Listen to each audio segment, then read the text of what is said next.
Hello everyone, welcome back to another live stream on another Sunday. How are y'all doing today? I see we have a birthday person in the stream today. Pear is 61. Congratulations, happy birthday. I hope you're having a good day so far. We got a bunch of people in here actually. More of you starting out the stream than usual, which is pretty cool. Alongside Pear, we also have Elbow Juice, Spiral Out, Synops, Veil, Charm Tiger, Airfiender, Marks here, Youth Worship Explosion, and a few of y'all who are just fine not chatting, which is very cool too. You can just discover the music and enjoy the company. All right. We have a pretty lengthy list to get through today, including a double request. So I say we dive right into this. We're going to kick it off with, Seraphine Noir. FHI, glad to have you today.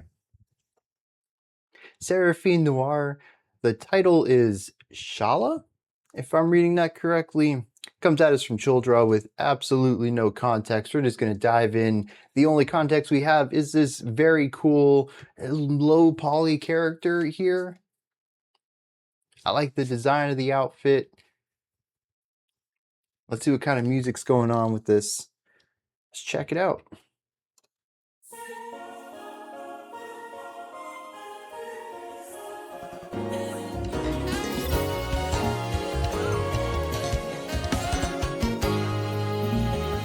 Yes, I did move the title fight reaction up.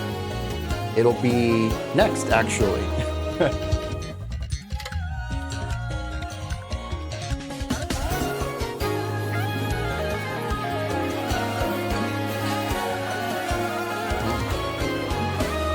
Very bright and vibrant.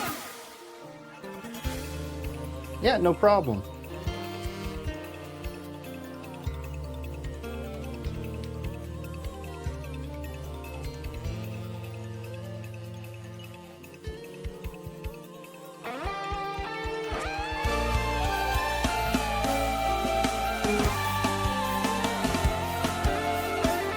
Yeah.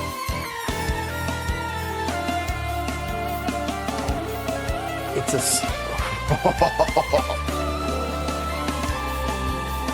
a slightly progressive sort of contemporary rock. Reminds me of Frost in a few ways. Counterattack from Xenoblade. Froggy video game jazz. Okay, yeah. A few people are in on that then.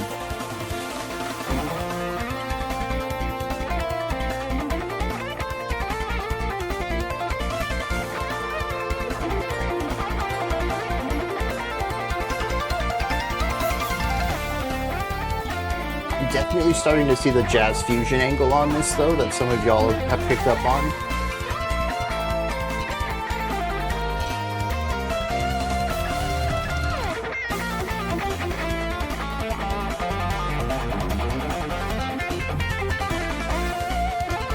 They did a cover of an NF Doom track? That's very interesting. One of those genre crossovers you don't necessarily expect.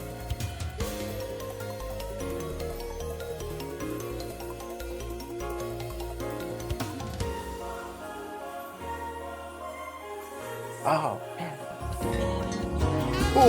Oh. Yeah.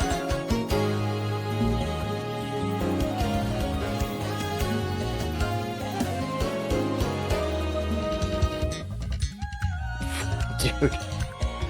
The bassist just kind of snuck in there. It just kept with it, man.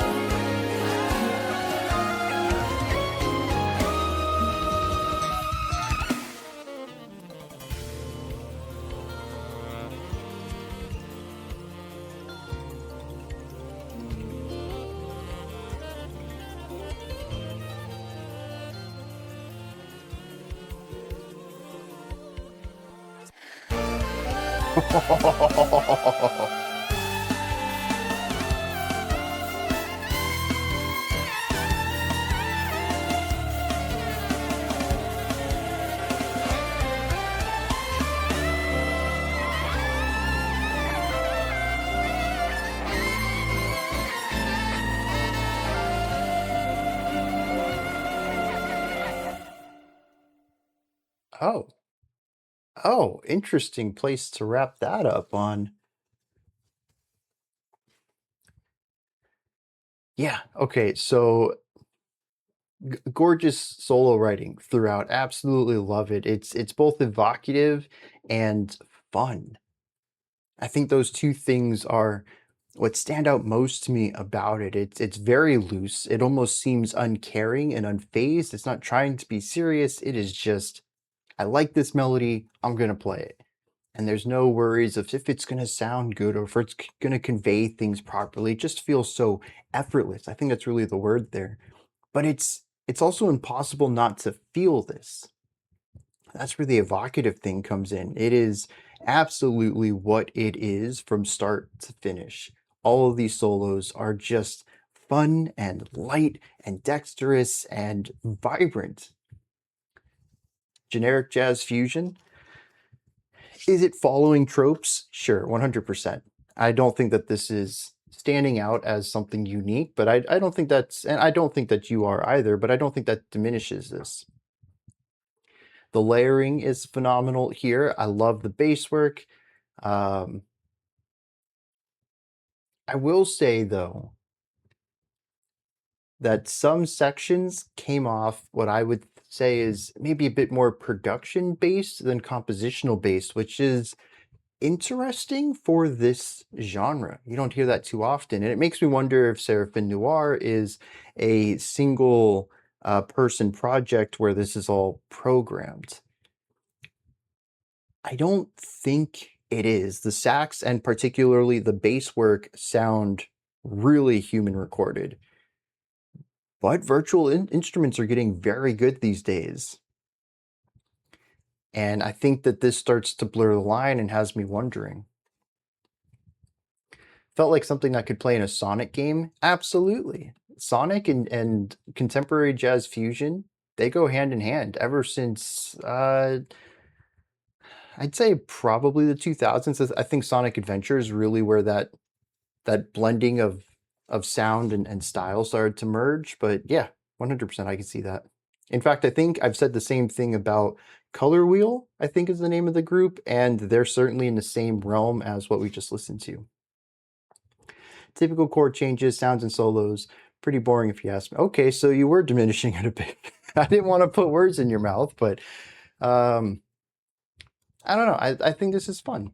Like I said, is it life-changing? Is it recontextualizing the genre? No, it's certainly very iterative in what it's doing. Sonic 2, the end credits. It's been a long time since I played Sonic 2. Maybe I should jump back into some of those earlier ones, particularly for the soundtrack. Maybe not even play them, but listen to the soundtracks of them. Because to me, the sound is more of the later era of Sonic's soundtrack work. You started more polite, but I was challenged. That's fair. I enjoyed this. I'm going to pull this down, might dive into some more.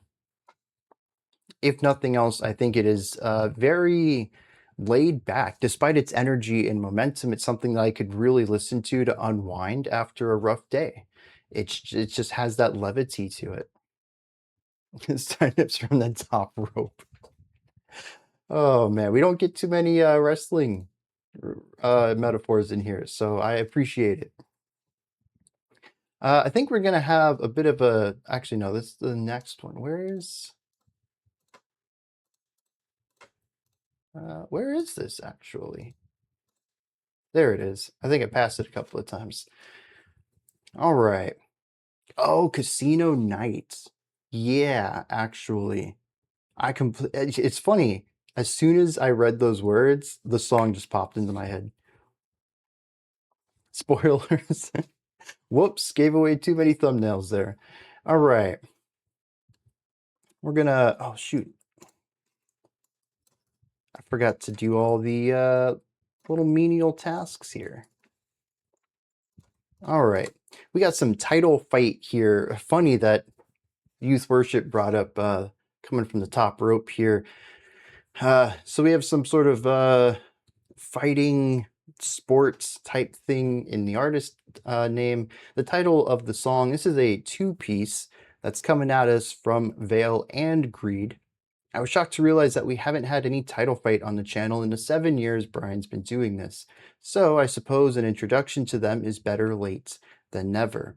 These two tracks come off of Shed, Title Fight's debut album from 2011. They're back-to-back on the album and flow into each other seamlessly, so just listen to them both straight through, and we can discuss at the end. We have Safe in Your Skin and Where Am I, which is, as far as titles go, I'm pretty intrigued by that. To sort of feel comfort within someone else's aura, atmosphere, to simply be around them, but then to also lose yourself within that, I don't know, maybe unbalanced relationship.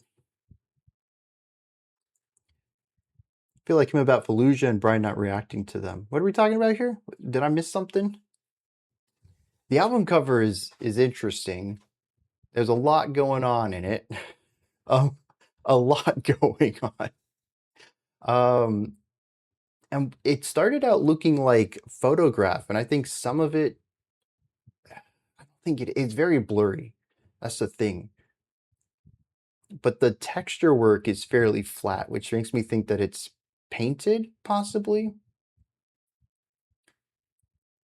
But it borders, like, I don't know. And that intrigues me. It's sort of dreamlike in that way.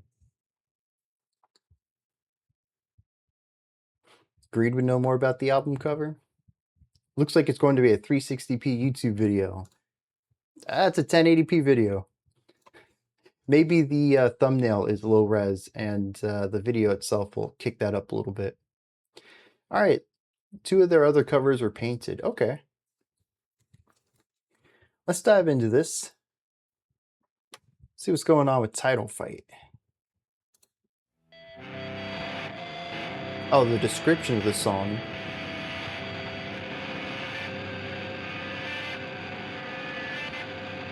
Have I not checked out Fallujah?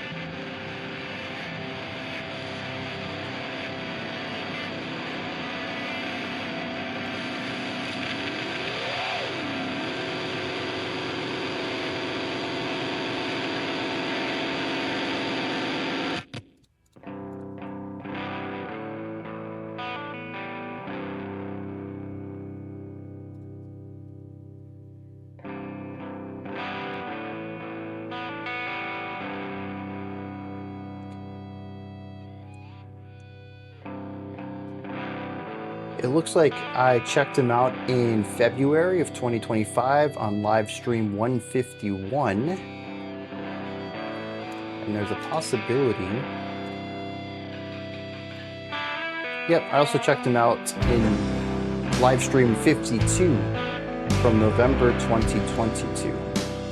So both live streams, no proper reactions yet.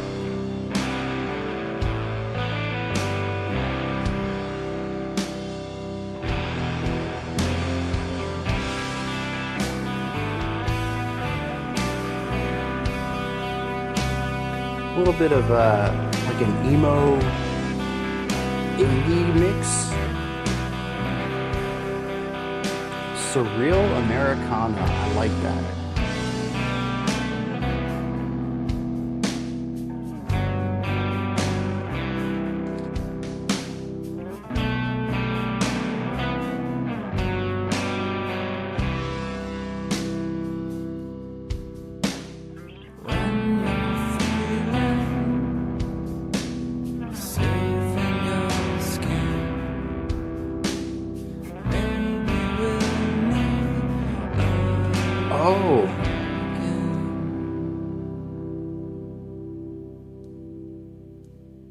The implied noun I got from the first title was I'm safe in your skin.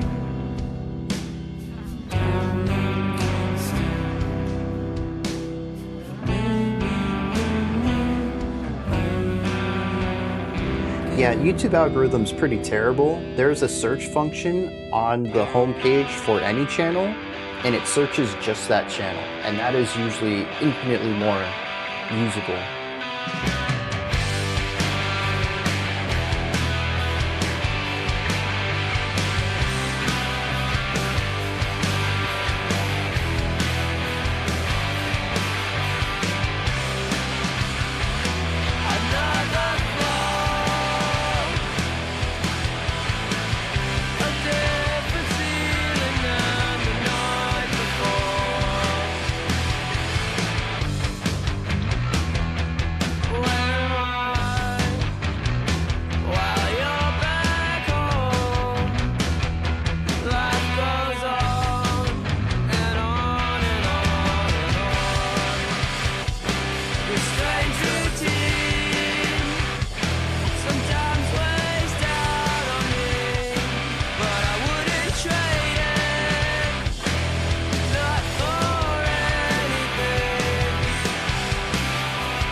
I want a Weezer tribute band to be called Weezer. I like that.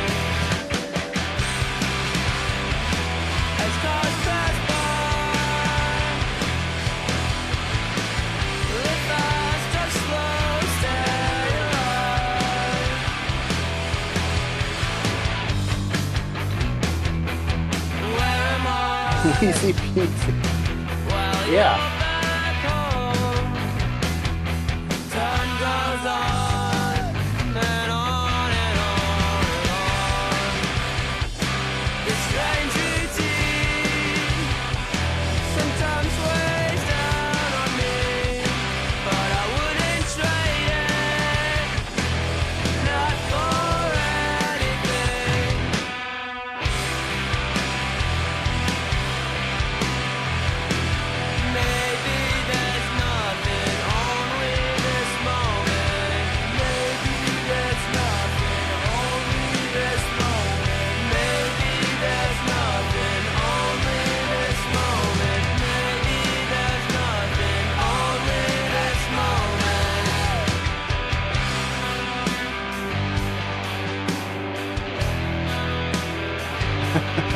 Mark.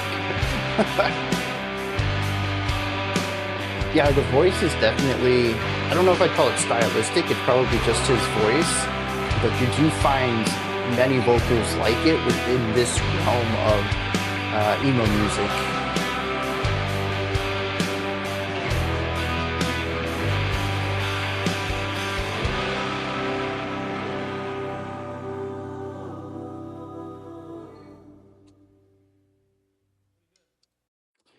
All right. Yeah, I quite enjoyed that. I've never heard of them before. It's always nice to be introduced to a band that's right up my alley. A little grungy at times, a little indie, especially in the production of it. Very emotional, very emo. The vocals are just a little bit whiny, which I dig. And it's very just heavy, gloomy atmosphere, at least for the first part of it. Really sitting with this weight before trying to find a way to burst out of that.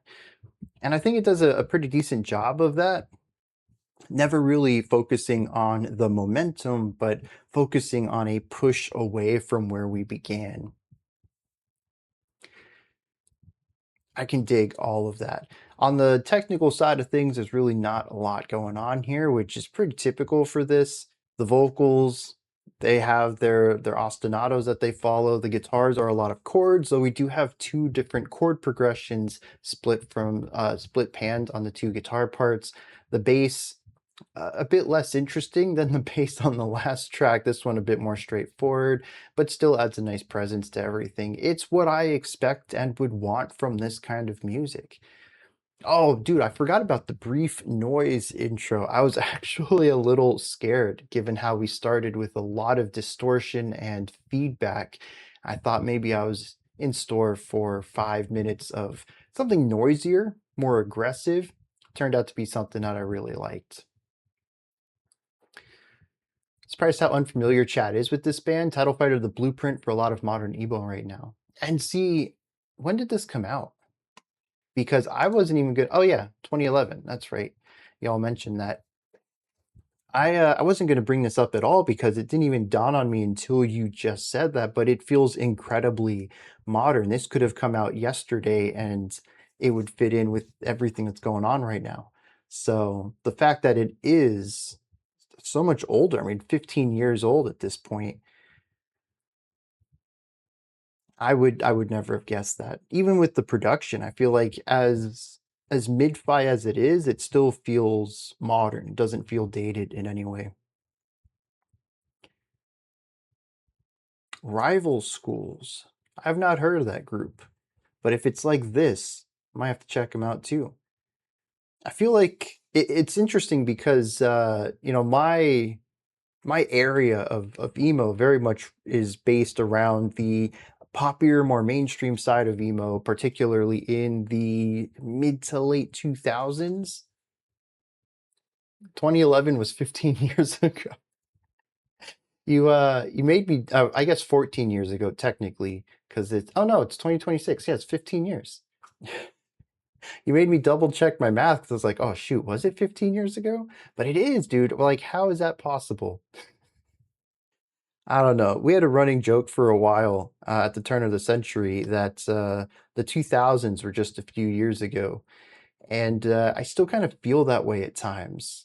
There is no way that we're 26, 2.5 decades into this century already. It just doesn't feel real. It's wild. It works best if you search for something and then over time YouTube starts suggesting you the videos that you're looking for in the first place. Yeah, see, that's terrible. It is true though. That is absolutely a way to game their gaming of your interests, but it is terrible. And while we're on the topic, I just want to show y'all real quick a little bit of education time with Brian, I guess. How do I get to view my channel? All right. So right here, oh, my cursor doesn't. I don't have cursor capture. Anyways, that doesn't work either. There's a little search thing right here. This only searches the channel, and it's pretty good about searching descriptions too. So like if we search Fallujah, I'm not really sure why this gets pulled up, but right beneath it, we have the 2 live streams that it's part of. And the first one, obviously, you can see on the thumbnail, but the second one was the older thumbnail. But if you go in there, it's certainly in the description too. So that's right now the best way to search if I've checked something out. The spreadsheet will eventually replace that as the best way. I've just got to finish putting in the live stream stuff, which is taking so much longer than the non-live stream stuff. You had to clear your watch history of your wife's searching for pop music. Maybe it's the stagnation of genres that you listen to, how the sound and style evolves over time. I think I missed something. Oh, we were talking about, okay, evolution of genres and the distance of time. Yeah, the search is really, and that's for every channel too. I find that using the general search bar is just absolutely worthless on YouTube unless you're looking for something general. But if you want something specific, it's best just to go to the channel. There's a non-biased YouTube searcher that was made by a YouTuber recently. Very cool. If you figure out where that was or have a link to it, I would love to know. Silverstein's Deceiving the Waterfront turns 21 today.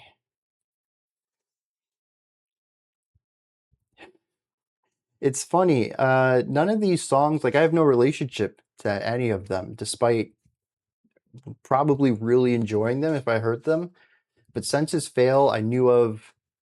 I had proximity to it. Friends listened to it, but I didn't really. Alexis on Fire the same way. Silverstein, I don't think I knew anyone who listened to them, but I saw their name somewhere when I was younger. Oh, okay. Oh, it's a GitHub thing too. Even better. Discovering. Okay. That's how far I was removed from that. I couldn't even decipher the typo. More of a, oh, Silverchair. I have checked them out, haven't I? That sounds familiar, but I think I've only done like one track from them. Smile in Your Sleep.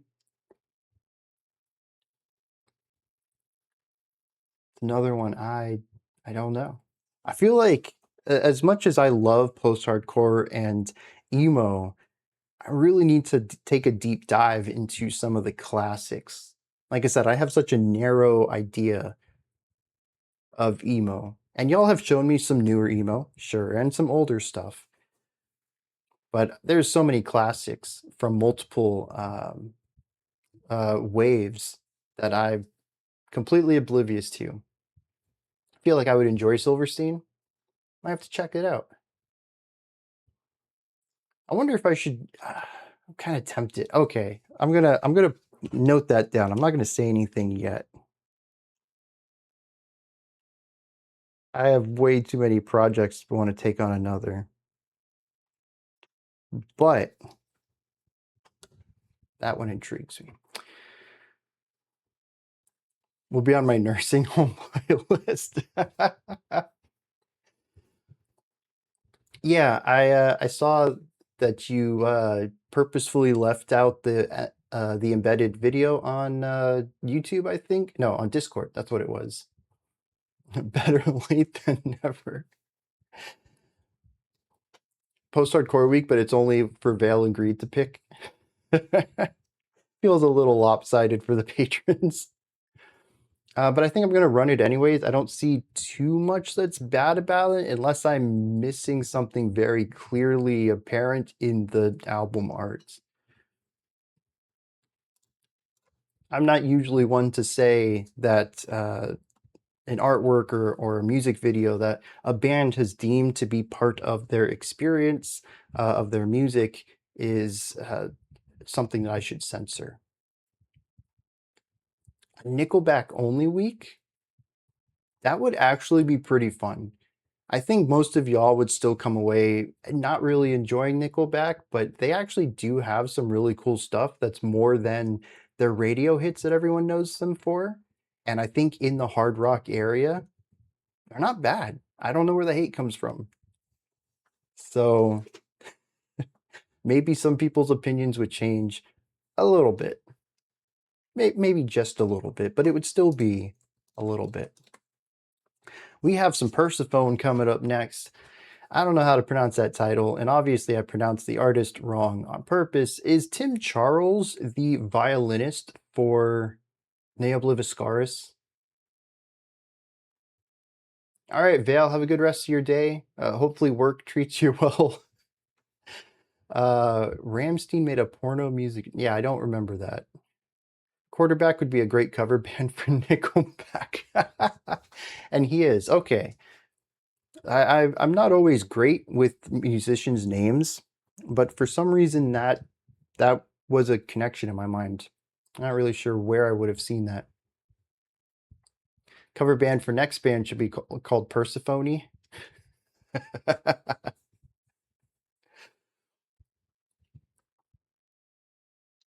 Persephone. It's not Persephone? Or are you playing with me? Because I already mispronounced it once. Nickelback are good songwriters. They know how to make a catchy tune and hook, but some of their lyrics and their look are cringe. See, I don't know anything about their look. I've never seen music videos, never gone to a concert of theirs. I only know their music. I heard a couple songs on the radio. I was like, yeah, let's check this out. Got a CD. The CD was pretty good. Like that's the extent of me and Nickelback. Very surprised to see all the hate. You'd be shocked if you liked any Nickelback. I bet I could find something. All right, let's get back to this probably metal, right? That looks, it's monochrome, so we're probably looking at metal. This one comes at us from Pteronactyl. Long credits roll. The song itself ends at 6:42. All right. We do have a flashing lights warning on this one. I don't think the music video has it, but it is very stroby at times. So I'm going to leave it up there, even though I think this is a lyric video. All right, headstrong week, where all reactions are headstrong, so Brian can take on anyone he knows that you... Dude, I have such a soft spot for that, though. I love that track. I will belt out those lyrics anytime that song comes on. All right, let's dive into some Persephone. Let's see what's going on here. Oh, there is a warning. Cool. I want my nickels back. Cynical reactions week? I don't know if I could do that. You'd have to get me some really tough non-music. Your friends used to listen to that song and you hate it. Dude, it's so good. It's a pump-up song. It's an anthemic track. One of the best, I would say, anthemic hard rock songs. The music volume will come up. This is a quiet intro.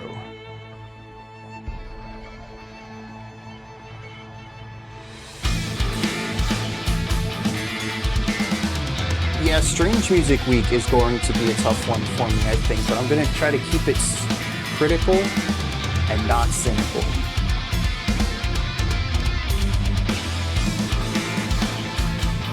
Now it's too loud. It's the same volume as every other track. If you turned yours up, you gotta turn it down.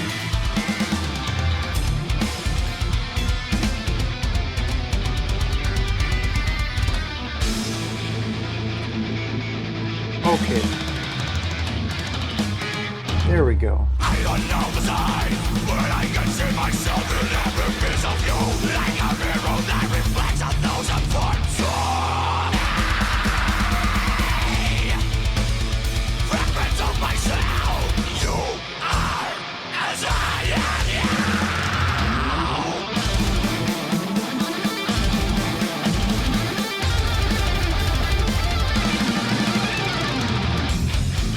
Let's do the one that will end the web of life. Countless strands, only three will say it pass on full of life. Branches of the same tree, origin from the roots of love. Your life comes to me, I feel as I am you. Breathe all that is. Accept what you think you are. The intro is a little different. Kind of felt gentier to me. This is more of what I was expecting.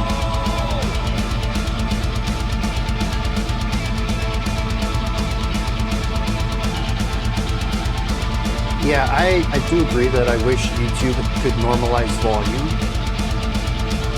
It's one of the reasons I use a third-party YouTube application called FreeTube, I think, because it normalizes volume between all videos.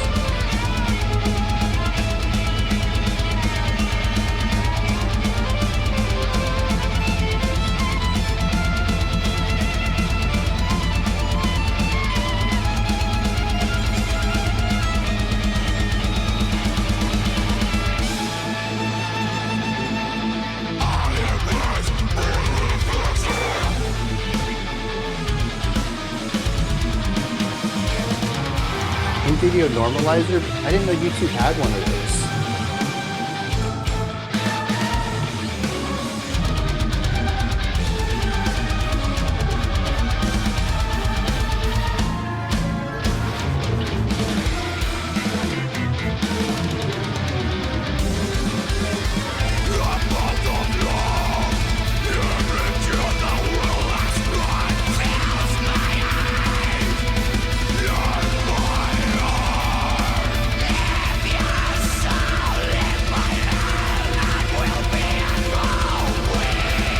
This really quick sound is fun.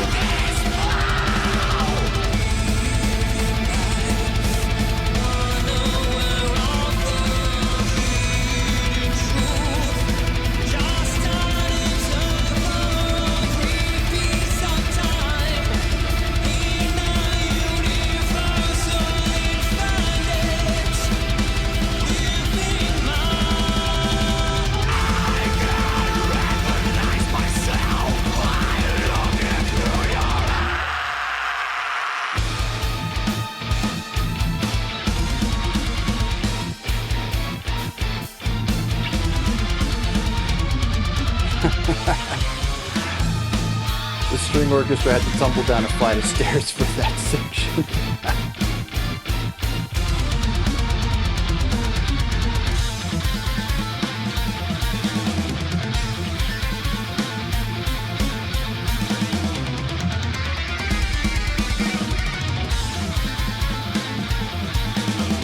So many phrase extensions.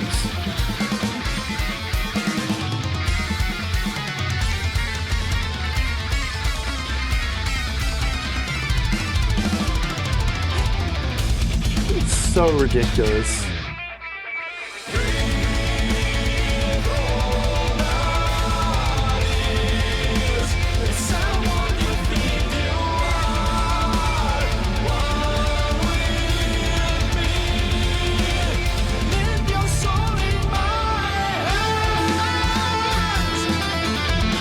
Interesting.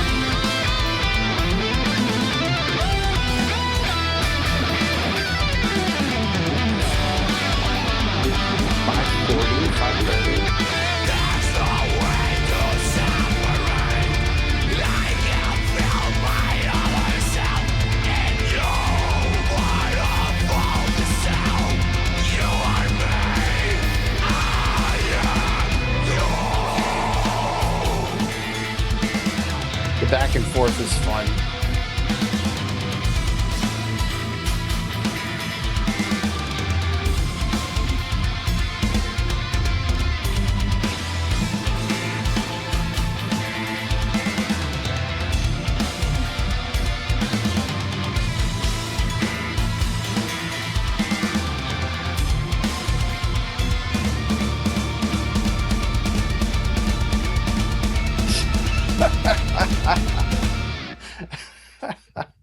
Okay.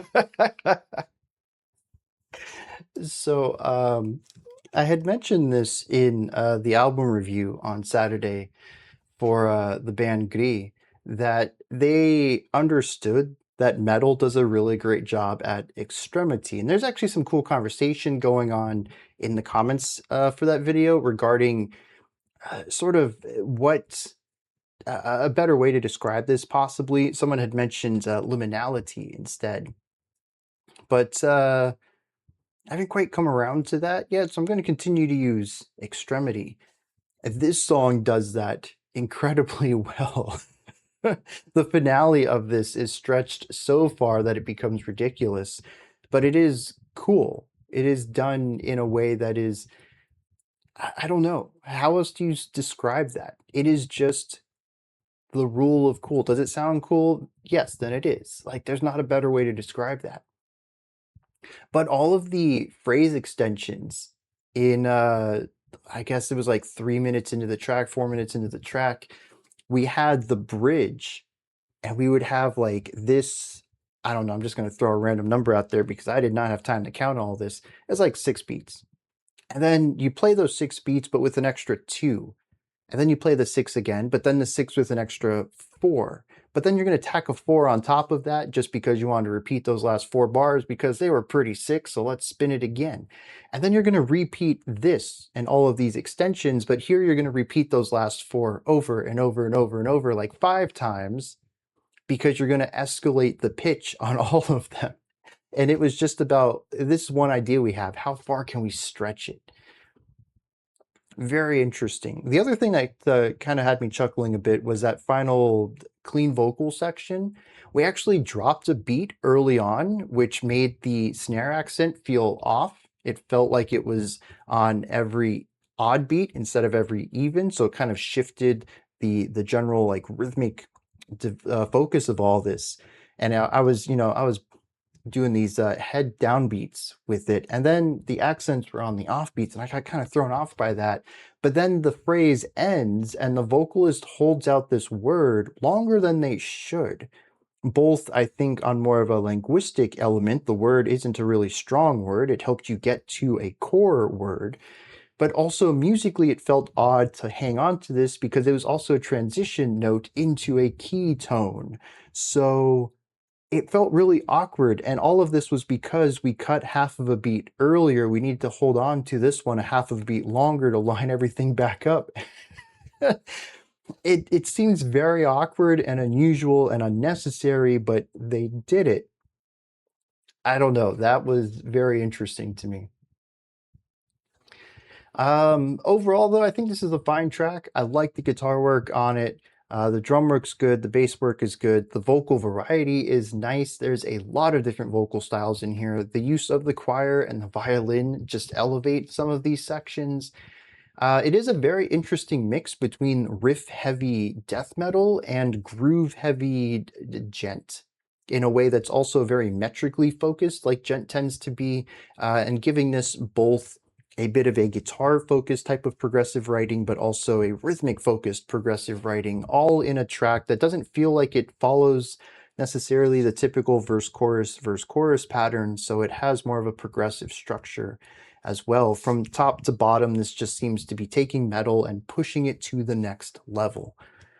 I don't think every section works, but it is consistently not boring or bland either, so I'll give them credit for that. And the vocal production is nice. I think even if the words weren't on the screen up there, I still would have been able to understand most of the words. There's just a nice enunciation and clarity to even the harshes.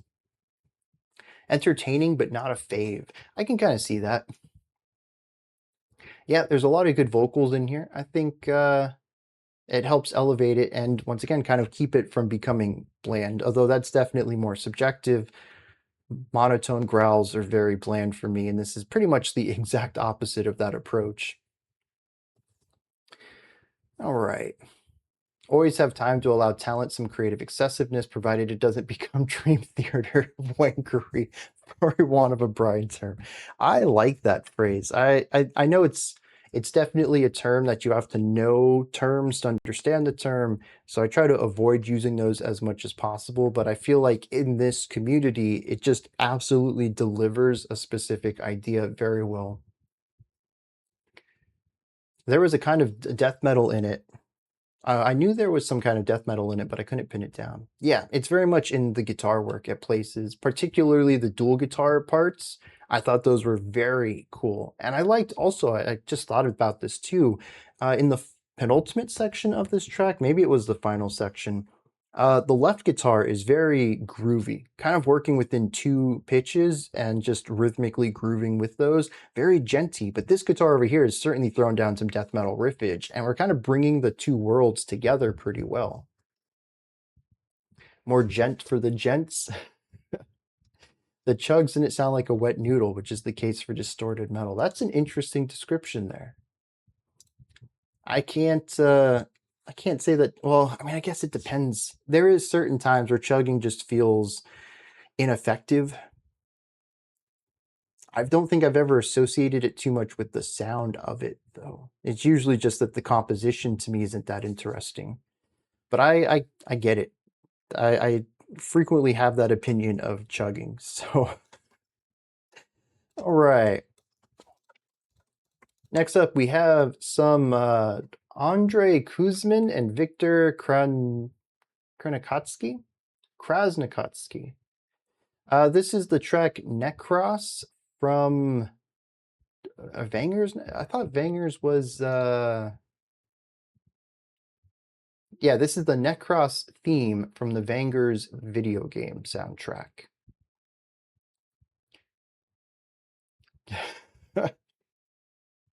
Oh, y'all with the chugging. In death metal, it felt like a punch or so, or something satisfying to hear. With distorted metal, it feels like hitting a wall, which has a hole inside. Dude, okay, I get that. And I think that's the big difference between like guitar-oriented metal, which tends to focus on riffage from the guitars. So it needs a thinner, leaner tone without removing some of the aggression. It's still technically a distorted guitar tone, but it's thinner. It cuts through. Whereas, especially once you get into like alternative metal, melodic metalcore, new metal too, we really went into atmosphere. So we could size up the guitar tones quite a bit and make them like walls because they don't need to be dexterous, especially in gents where you're kind of playing these rhythms. And they might be rhythmically dexterous, but not melodically dexterous. You can kind of focus on these really big tones, and I can see exactly where you're coming from with that. It's also, to me, it seems to be a big difference between like 90s and earlier metal versus like post-2000s metal. So, yeah, Knock Loose has really big guitar tones, absolutely. And it's very different from traditional death metal, which has thinner tones in general. But another thing too is that I feel like post-2000s guitar tones really started to focus on low end. There's a lot of bassiness that wasn't there pre-2000s. And what was the other thing I wanted to bring up? There's something else. But the low end emphasis is really big. Yep. All right. Context for this comes at us from Novan Siles. Vangers is a mercilessly creative, destructive, voxel-based, post-humanist, open-world, top-down driving RPG from 90s Russia. That is a wild video game description there. From 90s Russia that looks and feels like it's made of phloem. I don't know what phloem is. For some reason around 2021, the game's main composer started re-releasing are releasing rearranged new recordings of the soundtrack. This is a remade level theme. Visually, this game switches between gameplay and allusions to the game's prologue, which is delivered in a 12-page text before gameplay starts. From there, you are assaulted by streams of alien terms, and you can't understand what form of being you even are. All right. Let's dive into this. It sounds pretty interesting. Super Ultra Extra Hyper 3D Gold Edition. Yeah, that's what I'm talking about.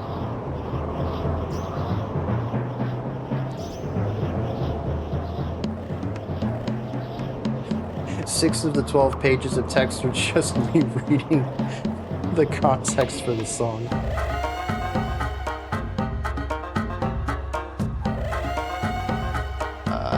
Okay.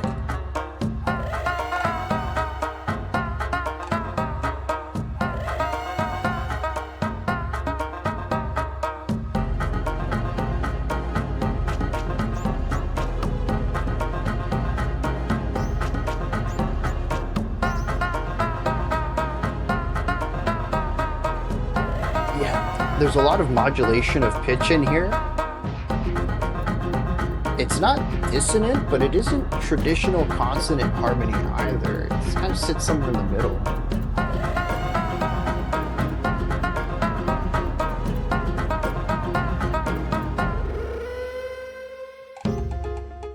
Oh, that was not as big coming back in as I thought it was gonna be.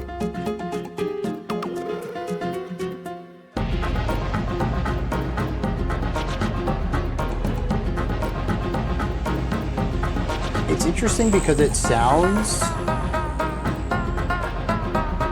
I don't know, there's sort of like a Wild West thing going on. I think that's the acoustic string instruments.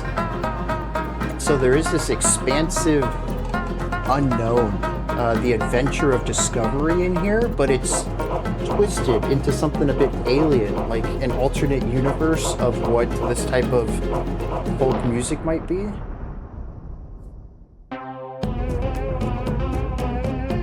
Yeah, the banjo sitting at the bottom of that helps sell that.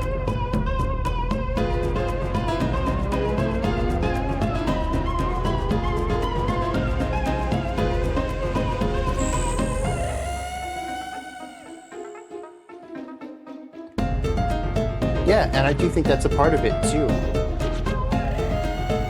I think if we standardize the pitches a bit and use more traditional instrumentation for all of it, it would be a fairly standard song.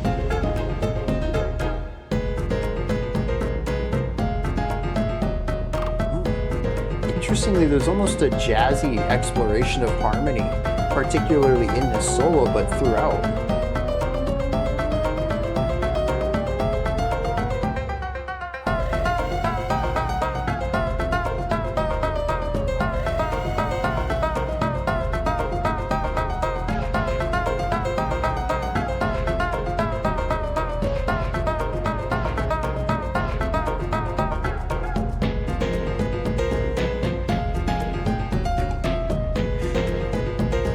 Even watching the gameplay footage, though, I have no idea what this game is about, and that's kind of intriguing me.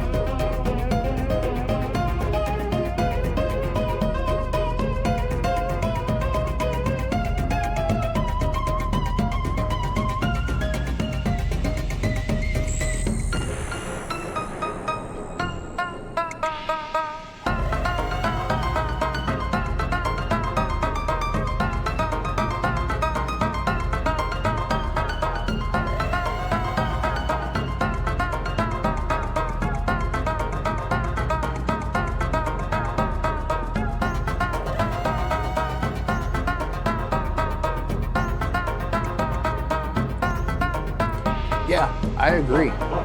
I think that if I wasn't told this was video game footage, I would just assume this was a typical music video.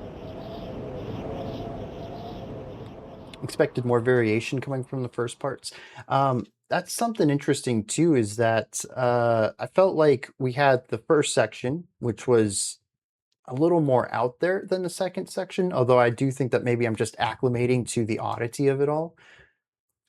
But once we transitioned out of that, I figured there was going to be a third part given how quickly we moved from the first to the second. Then we just sat with the second for as long as we did, with a little bit of a bridge to kind of bring the energy down, and then we just built back up into it. So it ended up being a bit more static than I expected in the grand scope of things. But yeah, I mean, it does a great job at creating something that, at least to me, sounds, it's not completely odd. It's not totally foreign either. There's a lot of elements to it that feel very traditional, but it's all just slightly distorted. Like going to a universe that's different than ours, but you know, actually that's the same as ours, but different in small ways. You think that you can just exist here, but you start to see little things on the fringe that you realize this isn't quite your universe, your version of history and culture and stuff like that. And I find this to be really interesting because from that perspective, it almost feels alien as some of the visuals that accompanied it. But I think once you get rid of the odd timbre choices and some of the more dissonant chordal ideas, and it's still not even true dissonance, but it is, as I think it was Airfiender had mentioned earlier, kind of a standard song with just some unusual choices to it to make it stand out a little bit. And I think that works phenomenally well in this case. It gives it a familiar elements, a getting in point where it doesn't feel totally alien. You start listening to it and you're like, oh yeah, I can kind of get into this, but like it is odd. It is expanding your horizons a little bit, but it's not completely fresh and unique. I will say though, as sort of an aside to this, the 90s were a phenomenal time for video game soundtrack work. I feel like it was just very open, very Wild West. Part of it, especially at the earlier 90s, was the limitations of sound fonts for specific sound chips and trying to stand out amidst other composers' works when everyone's kind of using the same sounds. And that led to some really interesting and unique ideas.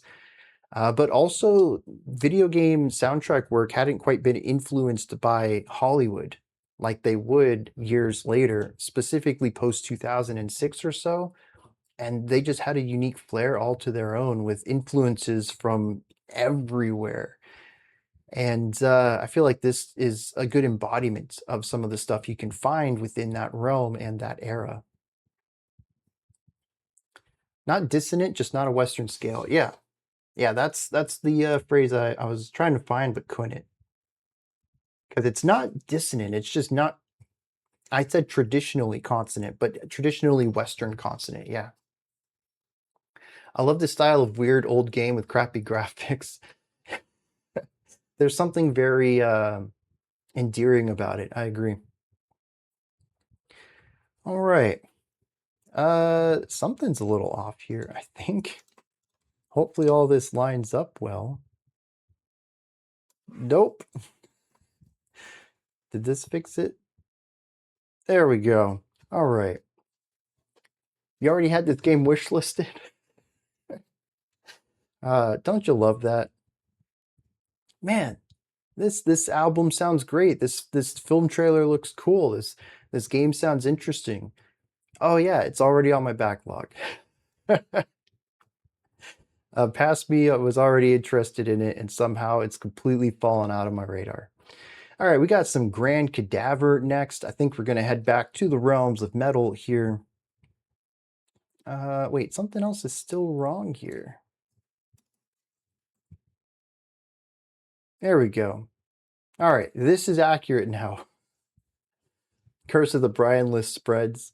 I gotta find a better way to do this. I was using an auto hotkey script and it was clashing with Stream Deck, and I don't know. I spent weeks trying to fix that issue where hitting my script button that would remove one line from all these text files, it would just get held and delete the entire text files, which is why we had all those visual issues a few months back. And I've been trying to find a replacement for that, and there really isn't a good one. There's a couple of cool OBS plugins that maybe I could use, but they just seem way too complicated for this because I'm dealing with so many text files. Keep getting shorts about the game Flashback. Wasn't Flashback one of the Prince of Persia style cinematic platformers, where it was more of a puzzle, knowing where exactly to jump and what to do? Yeah, okay, yeah. I haven't played it, but it does look pretty good. As far as, you know, older 90s games can look. All right. Yeah, see, that also says metal to me. But that also lines up really well with the title. Well, I guess the title and the artist. It's all just, it's very cohesive. I'm not excited to get into this, but, you know, I like a band who knows who they are and puts that into everything. Let's see, we got Junie, another band with the same lead vocalist as Dark Tranquility and Cemetery Skyline. All right, let's dive into this one. See what's going on here.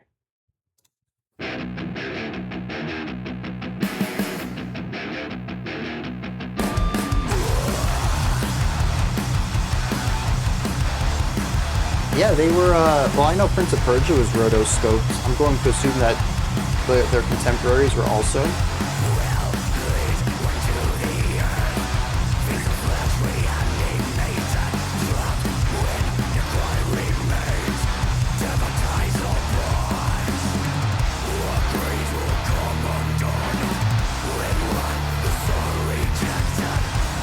Is that the vocalist pair?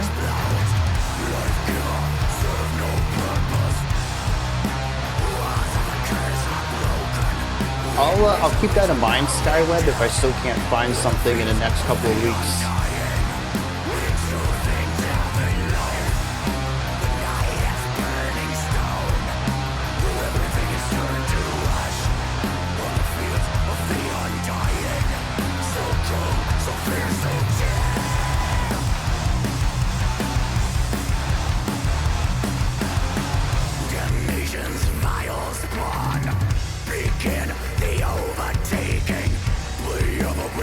We have another good enunciator here.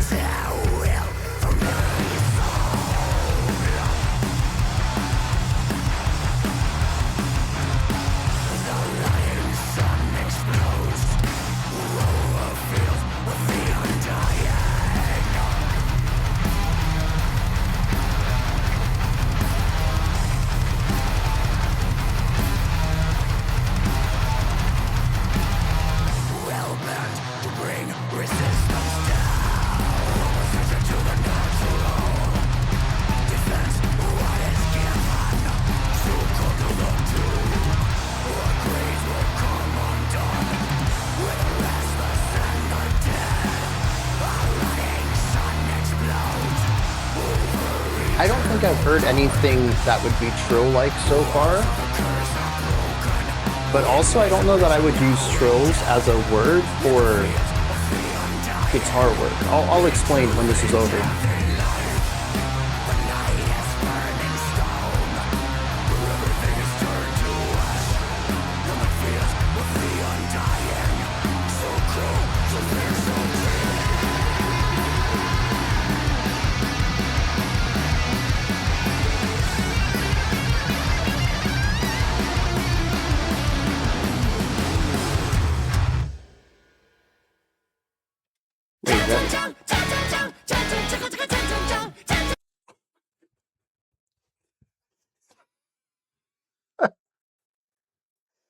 Oh my jeez, very overstimulated there. Okay. So the song ends and I'm like, wait, is it actually over? And then in the silence of the track, I hear my phone alarm going off. So I go to turn that off and I'm like, oh snap, maybe that is the end of the track. And the next song is going to be playing, which is, it's from Hysteric Panic, which we'll check out in a couple tracks. But like, I was just, there's a lot going on. There was a lot going on. That was very short. I guess 2 minutes and 50 seconds. Yeah. So If this would be part of the song, that would be the new getting rickrolled. I do want to go back earlier in that track. I want to see if I can hear that trilling thing that Airfiend there had mentioned. So I'm going to start this back pretty early, I guess. It's a short song. I don't know where this would have been.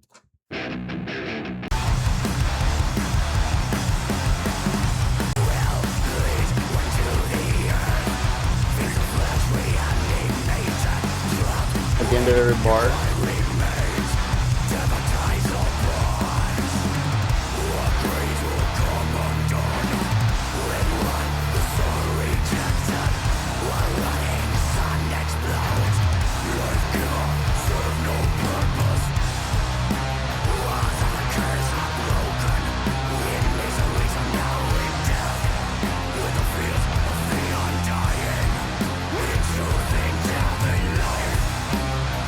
Did I miss it? We're coming up to the halfway point.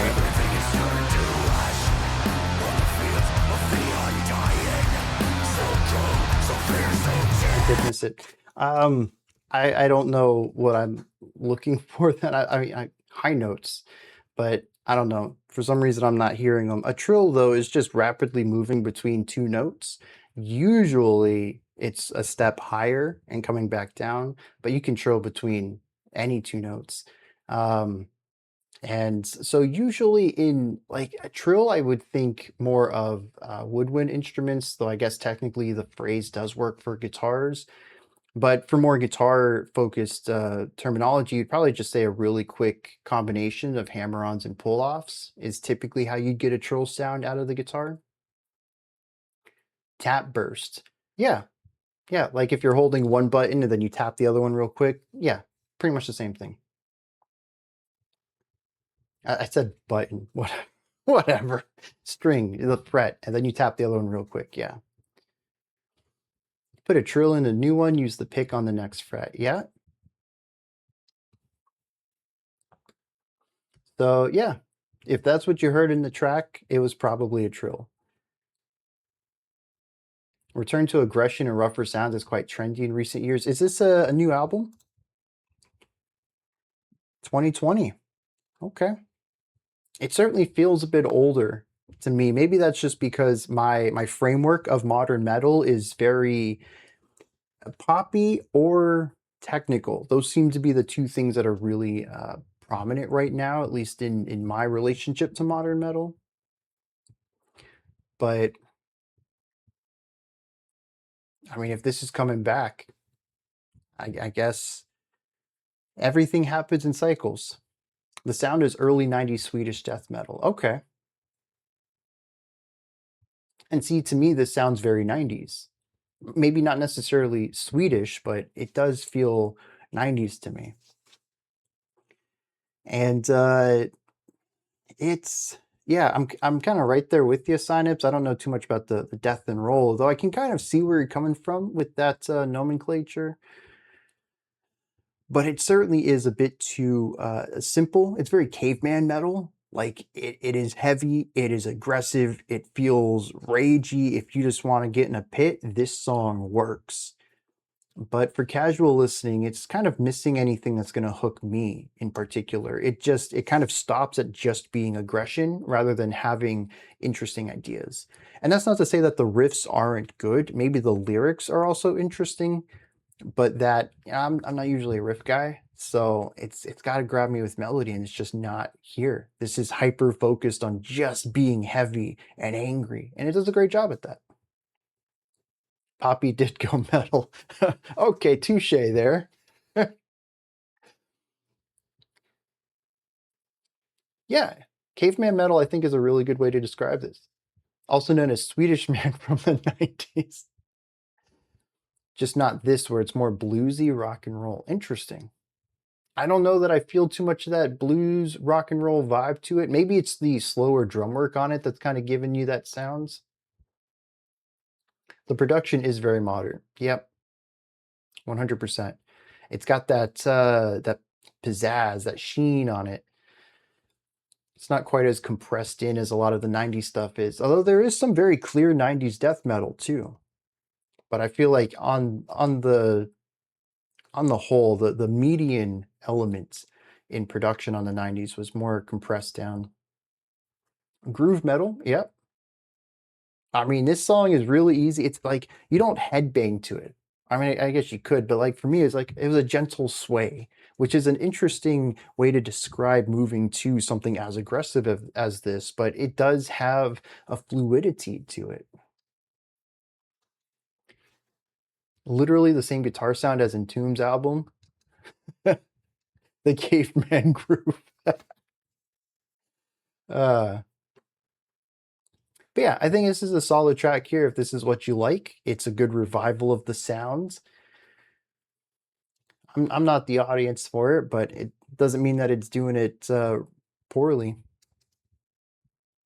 You don't headbang to it, you're hunting a mammoth to it. Oh, you know, yeah. Dude, I wonder. So like, you know, when we want to do strenuous work, whether that's, you know, moving house, you know, picking up lots of furniture and stuff, or maybe you're at the gym, right? Metal playlists are very popular for these sorts of physical demanding activities. Do you think that if Neanderthals had metal music, they would have used it while they were hunting? They would have listened to it to get them pumped up to go hunt animals? This is like a dumb question, but it's where my brain went to when you mentioned hunting a mammoth to this song. I was like, you know, maybe they would. Gaining at the gym to this? Yeah. Do hunters now listen to music at all?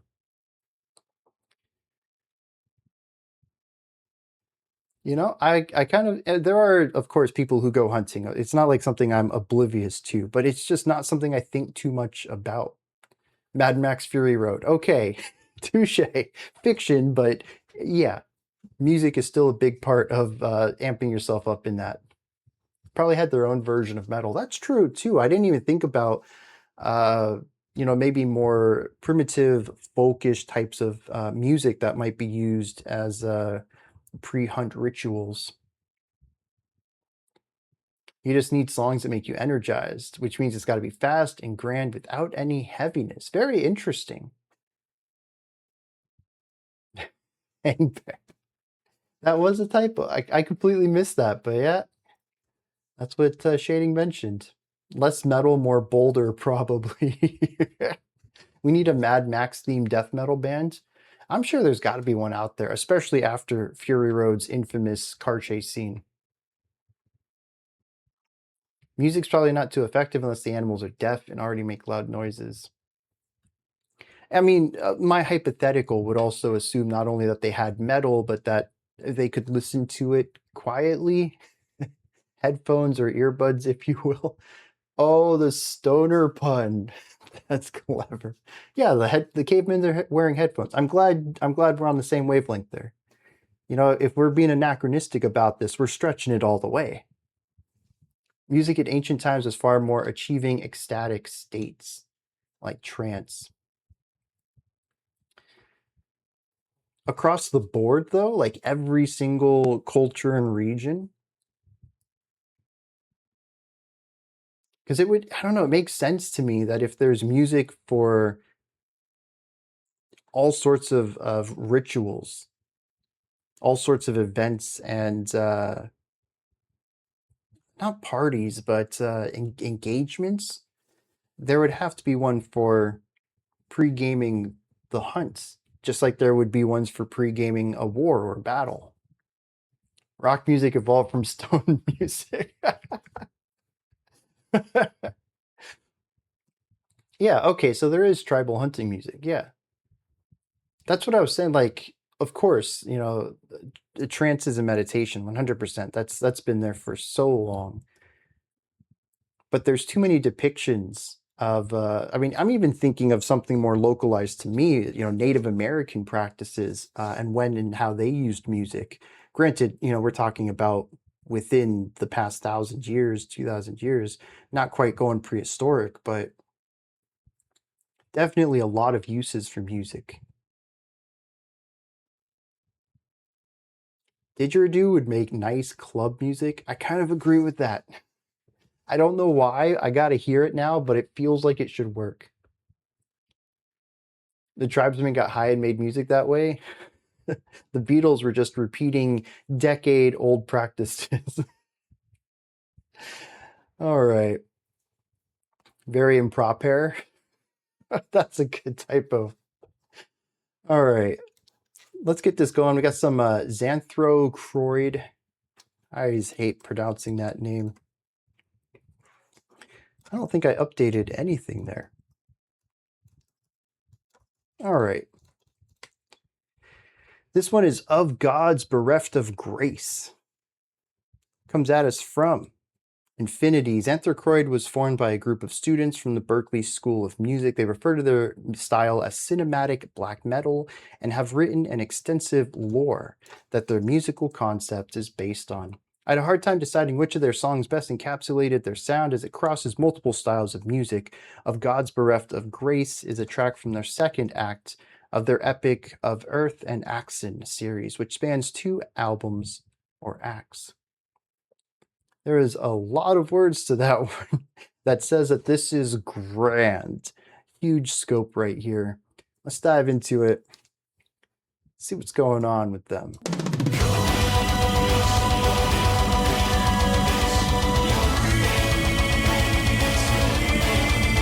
Apex Twin uses a didgeridoo? I'd love to know what track that is.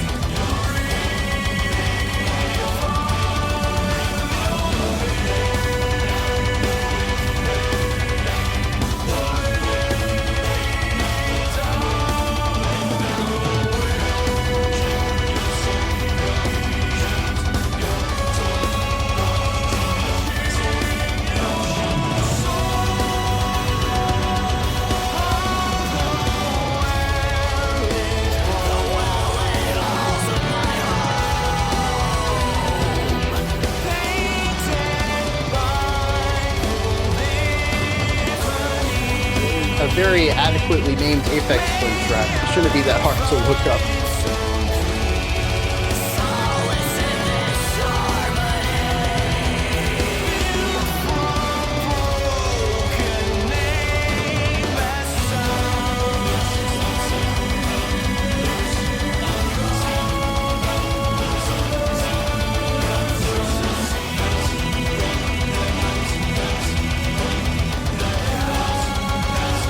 Oh, I love when bands do that. They do something with the titles on the album. And here they write a poem through the titles. Very nice.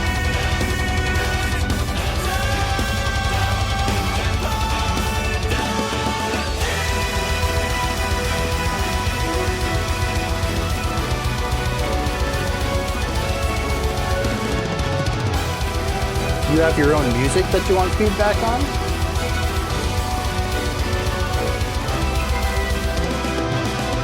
Have you crossed the infinite? Can you feel the weight of eternity? Mocking, mangling, smothering you. There's a lot of vocal parts on this.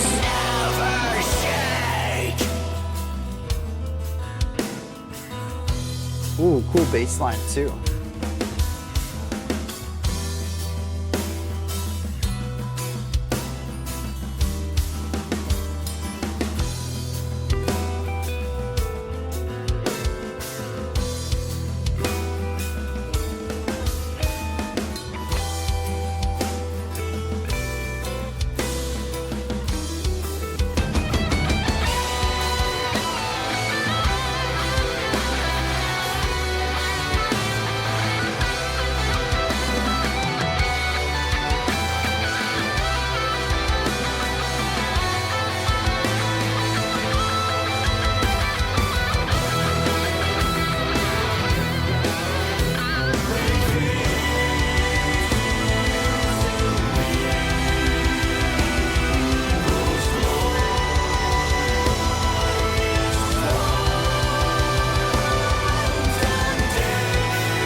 I'm gonna pull this one down.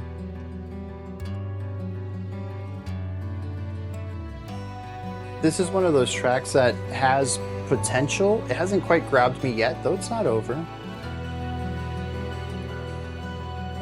But I feel like there's gotta be something in their discography that I really enjoy.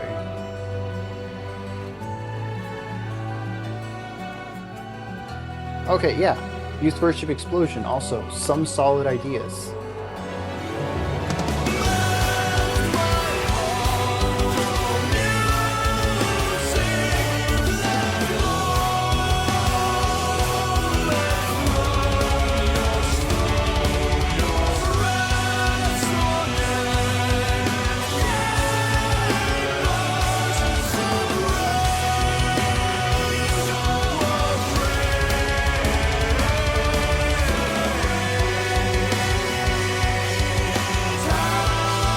Yeah, being that it is a concept album, it probably weakens picking out a single track.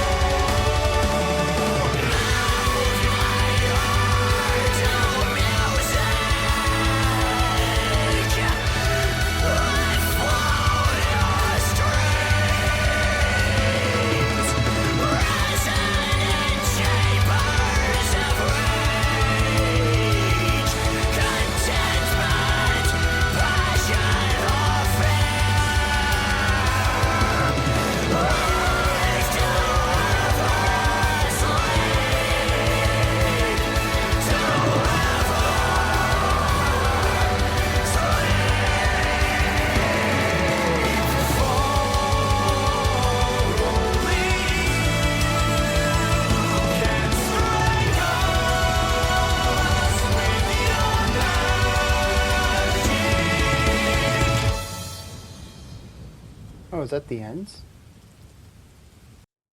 It is the end. All right. Yeah, I think to reiterate what I had mentioned, there are some really cool ideas in here. The entire concept of building out a symphonic metal album that isn't just bringing in strings for texture, but also incorporating interesting composition and deviating harmonically from the traditional sounds of metal in order to explore something that is more emotionally and atmospherically evocative with a plethora of vocal styles, hopefully that, I don't know, separate characters or ideas or something along those lines. All of this is right up my alley. Something about this song in isolation doesn't quite land for me, but it has all the ingredients. So I pulled it down. I got to check out more of this, and maybe I've just got to listen to the 2 acts back to back with the lyrics pulled up, follow the story that's being told here, and the rises and falls, hopefully, across the entirety of both acts. Kind of feels like an interlude of sorts, and it might be. This is track 2, 3, somewhere over here. Yeah, this is track 3 of, and let me mention this, the track before it and the track after it both have very similar titles: of aching empty pain, of God's bereft of grace, of strength and the lust for power. It's quite possible that these 3 are supposed to be understood collectively. And the end of this track certainly ended abruptly, which probably says it goes into the next one. So I do feel like the issues that I have with this are simply not having the proper context for it, more so than anything that is in particular about the composition or production of the track itself. As a music creator, it hurts to be critical of a song. Yeah, I feel that sometimes. Um, especially when we bring up, I don't know how small Xanthochroid is. They're one of the more well-known bands. I've seen the name thrown around more than once, but in the grand scheme of music, they're incredibly small. And so I try not to say anything too negative about most bands from that perspective. One, I like to uplift things, but also I don't want to give anyone ammunition for not exploring music. I like when the feedback is critical, means I can improve. Absolutely. And I think that's what I've tried to do with my channel, especially when we do stuff like creator requests, where we look at smaller bands who most people wouldn't know. They only have 100 subscribers on YouTube or so, and they don't have anyone to get critical feedback from. They're just making whatever sounds good, and I try to give that, speak about what is working, while also looking at some of the things that aren't and provide some guidance on how to possibly improve those areas. And yeah, dude, this song in particular, I mean, this isn't just, not to belittle it, but it's not just the pop rock track. There is a lot of moving parts to this. There's the production on this is incredible. There's obviously a lot of heart and passion that went into this. So 6,000 monthly listeners on Spotify. Yeah, see, that's not, I mean, that's a lot. I don't think my music will ever hit 6,000 monthly listeners on Spotify, but it's also so small compared to pretty much everything in the mainstream. And you figure there's multiple billions humans on this planet, and 6,000 is such a small percentage of that. You're saying this music sucks and everyone who likes it is stupid. Now you're reading in between the lines. Now you're catching on to what I'm throwing down. Oh yeah, LOL. Did you ever let me know if it was your music? You had asked about sending in the music to be to get feedback on. Is it yours? Because if so, I got an email for you.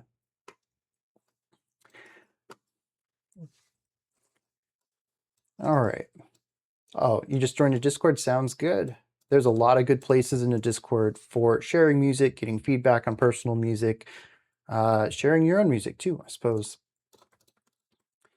It is a good place for music in general, music fans, music enjoyers, and all art in general. All right, next up we have Me, You, Us, Them with the song Fight or Flight. This was originally after the title fight track that we checked out, and I thought this was very cool having them together, and then that one got bumped up. But it would have been cool if it continued on with that. All right. Yeah, let's dive into this. Oh, no. We got context. Off by 50, Mathy, Gazy, Noise Pop. I like the first two. Noise Pop? We'll see where this takes us, I suppose. Let's dive in. See what's going on with this. Safe as long as you can maintain that happy look on your face. Brave, but only if you embrace the rest of all of the plates. Keep predicting the past, picture perfect at half-mast. Proud of you, all the way to the bank, engineering your own way.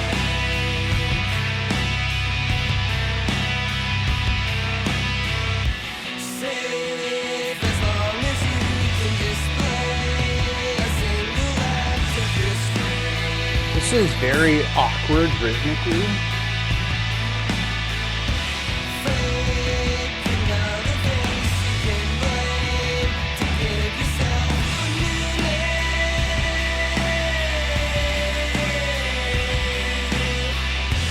Keep predicting the past, picture perfect at half-mast.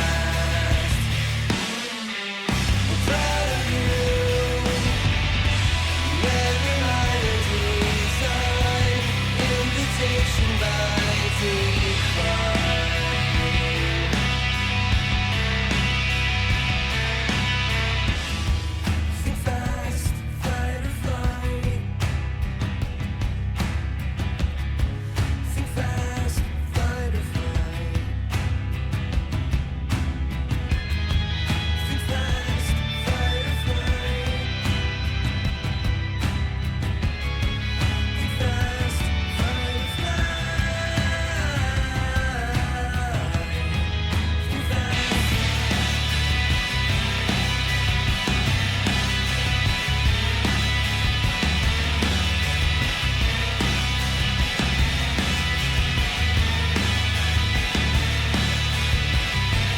like driving through a cornfield at night. A very specific analogy there.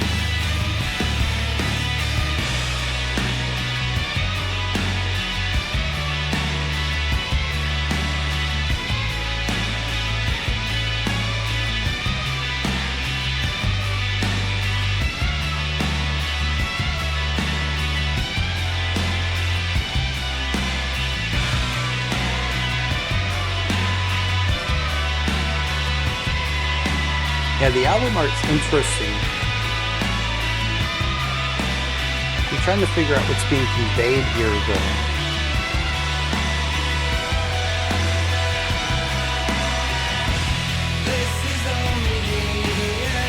I'll answer the drink question in a second.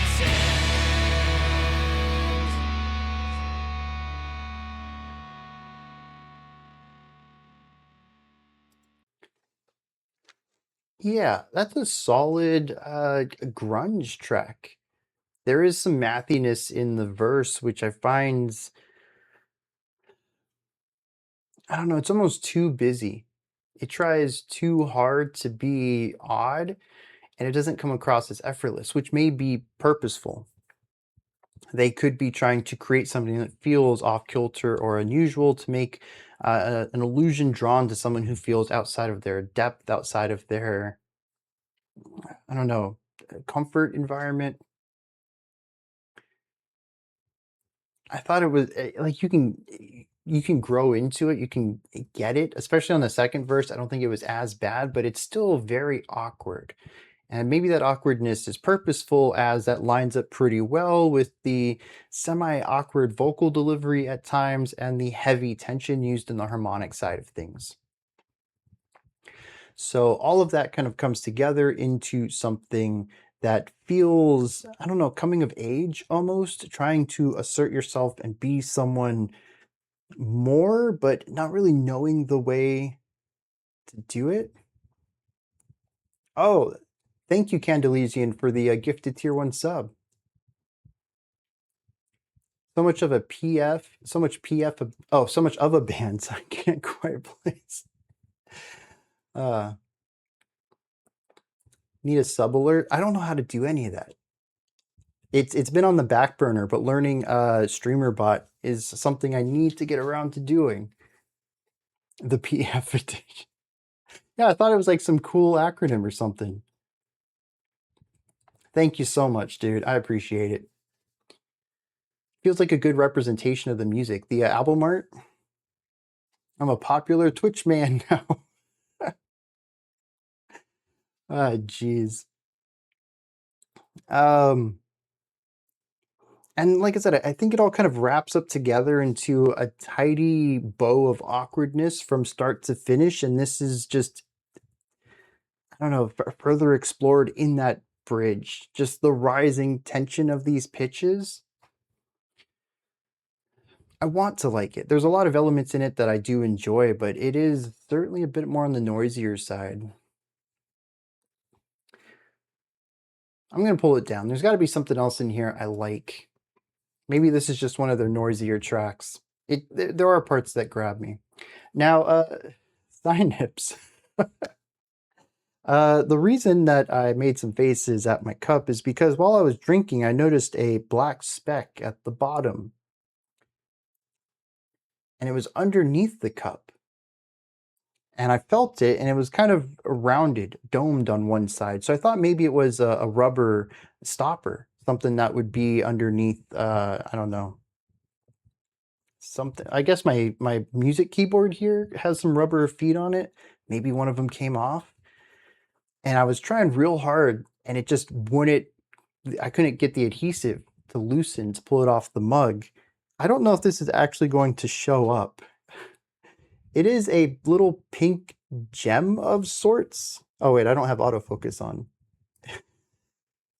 And it was on my desk somehow, and I put my cup on it with the adhesive side up. What is this gem? It's a little plastic like toy gem. I have no idea, dude. I was so confounded. I found a Chaos Emerald. It looks white. Yeah. Like I was very confused by the entire event of things. What is this? How did it get there? How do I get it off? And why is it a gem? Pawn it. Pawn it for the probably wouldn't even get a penny out of this little plastic gem. Better than a black spot inside, 100%. I might have run out of the room mid song and started trying to vomit whatever I was putting into my gut. I think the go-to for sub-follow alerts is still Streamlabs. I don't like Streamlabs. I veer away from it every step that I can. I know a lot of people like Streamlabs OBS and Streamlabs alerts and all of that. I don't remember why. I made this decision back in like 2017 when I first got into streaming on the now dead platform Mixer. I was doing video game streams back then. And something about them, their practice or how they made money or their software, something about it just wasn't working with me. Plenty of alternatives. Yeah, there certainly are. If I find this, do I still have to go to work? All right. When are we moving to Kick? We want critical gambling streams. They stole OBS and are charged. Oh, is that what it was? I remember that they made money somehow. I didn't remember if it was like cool or shady or what, but I did remember that they took an open source software and modified it. I didn't know that they were charging for it though, which is not cool, dude. But I also think that most of the OBS plugins don't work on Streamlabs OBS. And I think that was another thing that kind of gave me an issue. We have what is it, the hype train level 1? I don't know what this is. I'm not a good Twitch person, I suppose. Don't worry about the sub alert, guys. Brian will add it to his list. I actually do have a video upcoming about this. I guess I'm going to spoil this a little bit. There's a secondary channel, not completely unrelated to music. There's going to be music on it. But I actually have a video coming up about this. I think it's going to be interesting, maybe. It's going to be good to get it off my chest, I think. Some stuff that's been cooking around in the old brain here, particularly about lists of things and not getting to stuff. And I read something really interesting recently, and it had a pretty strong effect on me. So I figure why not put that into a video and throw it into the void of the internet. A tier list of tier lists. There's free stuff, of course, but at some point there's payment involved. Yeah. And that might have been why I veered away from Streamlabs. Making an entire channel about lists and spreadsheets. That's what it's got to be about. DM has a specific sound of guitars which defines the death metal genre. I certainly would say so, but someone got really mad about it and said that you have to be an edgy teen who tries to listen to death metal only for the sake of listening to death metal. I know that wasn't directed at me specifically, but I do agree. Different eras have their sounds, but death metal, especially when I think of 90s death metal, it's a specific guitar tone. Granted, many of the guitars had their own version of this tone, but it's a very specific sound that's different than black metal or doom metal or heavy metal or rock. Sounds excellent. Sounds excellent. Yeah, there we go. It sounded weird when I said it, and it should, because the emphasis was in the wrong place for the right reasons. Yeah, what's up with the spreadsheet, special selection stuff? I am open to answering questions. This is the questionable album cover that we're gonna let run. If anyone notices something off about this and I should take it down, let me know. All I see is a sink with blood and someone in wet clothes drooling. There's certainly connotations, but I don't think it's visually explicit. Yeah, like, is there anything clearly not safe for work in here other than the violets? It seems okay, so I'm not the only one then. Sometimes I think I'm too naive. There are certainly times when I'll throw an album cover up or something, and then the comments be like, whoa, there's obviously a penis in there. And I'm like, I didn't see that, but now that you said it, yeah, I can't unsee it. So, oh, now see, I said drooling. Now you say that it's not, although you said no, but I see where we're going with that. Well, now that that's kind of explicitly labeled, I suppose we will do a blank page. The anti-streaming career. Oh, geez, I will have to go to Kick for that. All right. Let's get this all stuff going. We'll head to the next track here. Oh, wait, there was a question. I gotta catch up on that. The week the special selection had songs that weren't on the spreadsheet. Were there?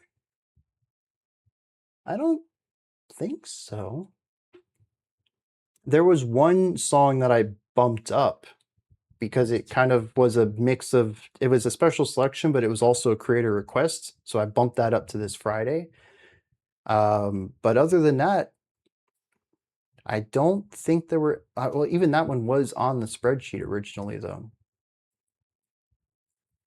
I have been playing around with the order, but I don't think I've put anything up there that isn't on the, because I copy the cells from one to the other. The other thing too is, well, there's that too.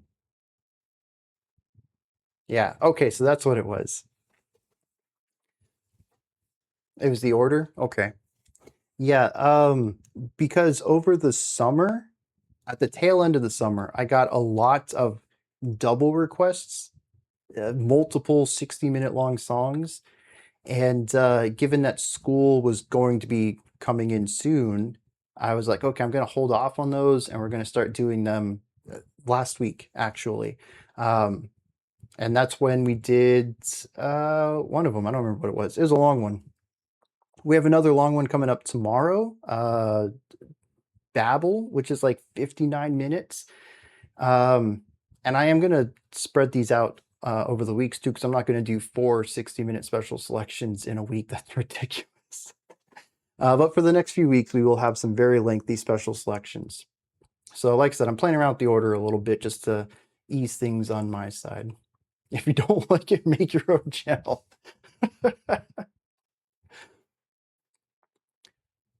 Death metal is one of the coolest sounding genre names. Now, I will say, I find death metal to be, I don't know. It's edgy. I'll throw that out there, but I think it does a good job of selling the idea. Death metal can be very extreme, and I think death metal is an extreme name. So I think that works well at being a descriptive genre without being completely descriptive. So, yes, we do have EP album selections coming up very soon, or special selections, yes.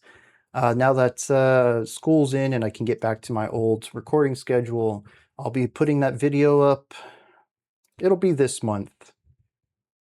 This week's pretty busy. I got a surprise thing going on Thursday. I'm going to meet a musician and interview them. I don't know if we're going to make a video out of it, but I am heading into Orlando to meet some local musicians and talk to them. So that's one less recording day I have this week. And I am going to attempt to head into Orlando more often and check out the music scene.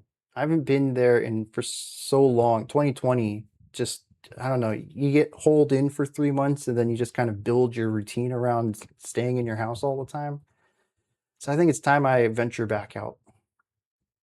Interviewing Burzum.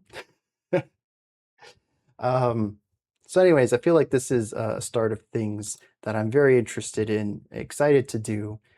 And yeah, so I don't know if I'll have time to put the announcement video. I mean, it's like 1 minute. The problem is, though, is that it's like a 2-minute video, and then I talk about things for like 10 minutes, but also I have to do multiple takes. because I'll screw something up and be like, gotta redo it then. And so a simple 3-minute announcement video turns into like a 1-hour project every single time. You should make a video just in case. I am going to bring a camera and these little lav mics. I actually have 2 of them and they both connect up to the receiver. So I am going to, at the very least, be recording the audio, but we are meeting in public and I don't know what this person wants to do. They just wanted to meet up with me. So if they want it all recorded and put on the internet, I'll have the tools for it. But I don't know exactly what all is going to happen. For all I know, we're just going to meet up, chat for a bit, and then maybe find a better place to do a proper interview another day. I don't know. Maybe do a short about it. What's my position on spreadsheets? Dude, that would be so funny if I find another data-centric person and just talk about where music and spreadsheets interline. 30-minute rambling video about it, more entertainment value. Find out that it doesn't take as long to edit. That's true. That might help too. All right, Frontierer interview. I feel like that would be the most memey interview ever. It would be half actual interest in how they make their music, and then half, why do you make this music and why do your fans like to give it to me? Trying to force you to make some death metal. All right. Hysteric Panic, Adrenaline. This one comes at us from Skyweb, Japanese metal, much like Maximum the Hormone. Sadly, the band split up. All right, let's kick it. See what's going on here.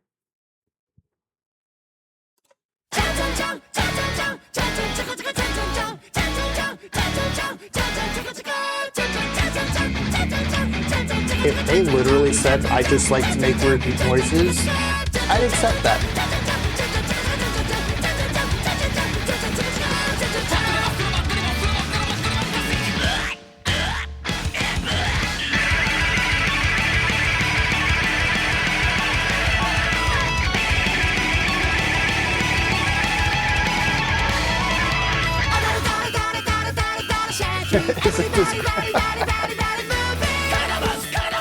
I was wondering if someone's gonna make that connection.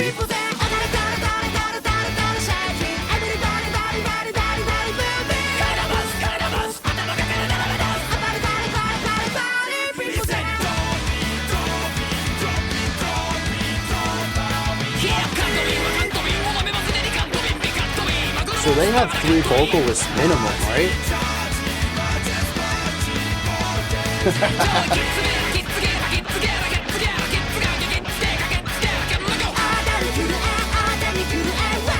That little tempo increase.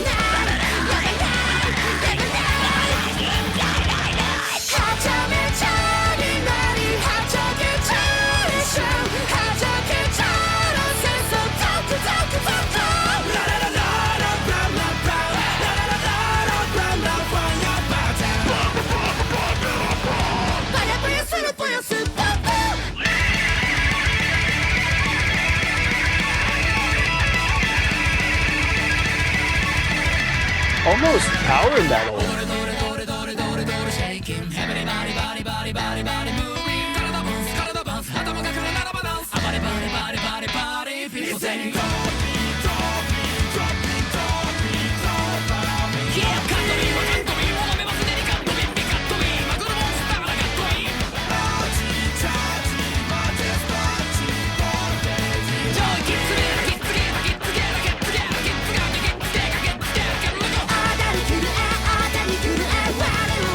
This pre-chorus shift is so wild. It's a 4-minute song. Just a little longer.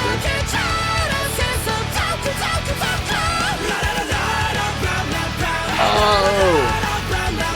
I got your comment, LOL. You're talking about the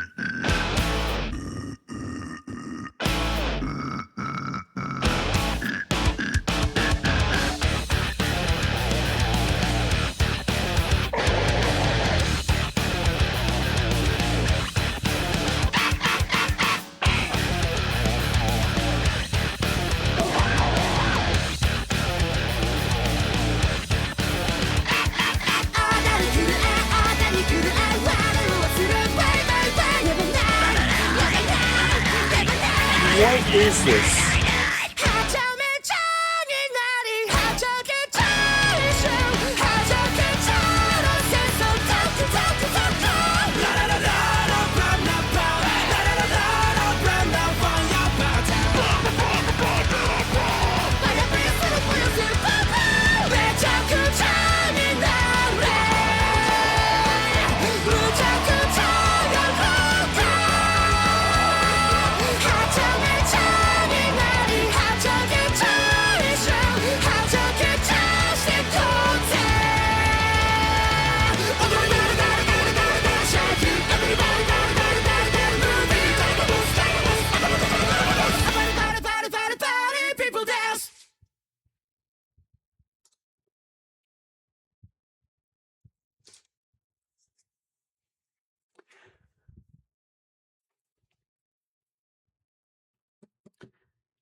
Yeah, that's a track.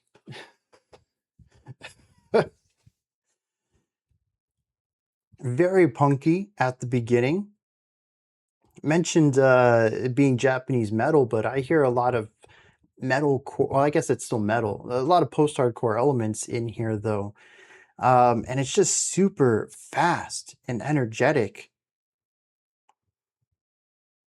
But it's very metallic at its core, particularly the chords, the guitar riffs, the guitar solo at like the 1.5 minute mark was straight up power metal right there. That was interesting. I'm too old for this. And like the first 2 minutes, I think make a lot of sense. Also, though, that pre-chorus bumping up like 15 BPM out of nowhere is so wild. It's like stepping on a Lego, and there's just no preparing for it. It just happens, and then you're like, yeah, this is what the song's doing now. But I think it's a rather concise exploration of this sounds. And then the bridge happens. You doubt the lyrics are kid friendly. You know, if you're going to make that album artwork, why would you stop there? The entire bridge is an exercise in ridiculousness of tonal shifts of, I don't know, was he burping or is that just a really abrupt guttural sounds? I mean, growling already kind of has much of the same textures as burping. So they're kind of similar already timbre-wise. It's kind of difficult to tell when there's no music, though, and you're emulating the rhythmic nature of burping. So I don't know. You do Lego stepping in the States as well? Yeah, absolutely, dude. I think anywhere Legos are sold, parents know the pain of stepping on a Lego. Those were standard growls? Okay. And then a breakdown, which I guess is kind of punky, but feels so tonally distant from everything else. And the breakdown didn't go anywhere because it just went back to the chorus. I don't know. That whole section felt woefully unnecessary, and without it, we don't really need another chorus. I think, as Airfiender had mentioned, a 2-minute song would have been perfect here. Oh, there were toilet sounds in there? I completely missed those. Lego stepping in the USA. They have a music video for this? I don't know that I would want to watch it. I don't know. There's a part of me that says I should pull this down.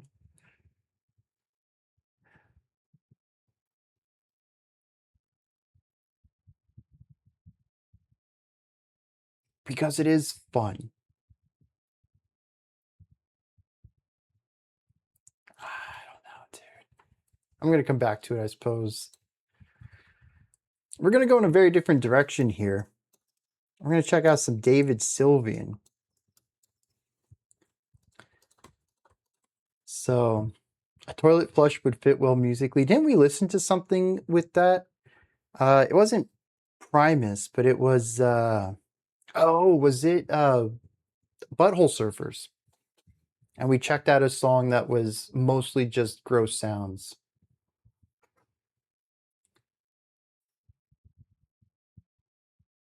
Because I didn't want to listen to it any longer. Yep. Yeah. I don't remember the name of the track.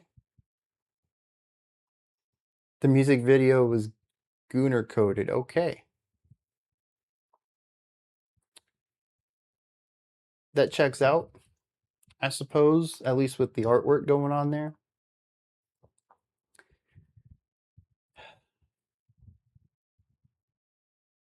It's such a shame too, dude. I think there's some really cool parts of that track, but just overall, there's enough to it that I'm like, I don't know, some distance. Maybe I just shouldn't dive into it. And that's kind of where I sit with it. Moving on to some David Sylvian, though. No context from Mario. This is going to be just a little bit different, I suppose. Let's dive in, see what David is up to with the track Nostalgia. Very kid-friendly song with very explicit music video.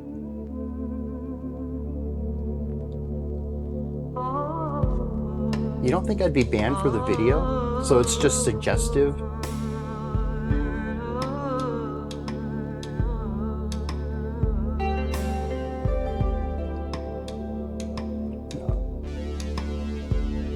Yeah, very interesting collection already.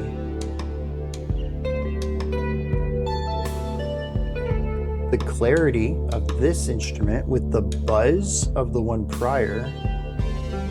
That one. But then we also had the clean vocals to kick things off, but they were in a different key mode. I think they were Phrygian. This is not, though. You thought saying like Maximum the Hormone would have been enough warning? It certainly set me in the right, put me in the right mindset.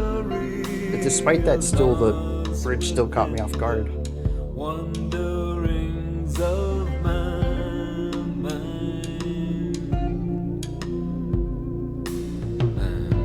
cutting branches from the trees, shaped by years of memories to exercise them. It's certainly pensive. It's taking its time.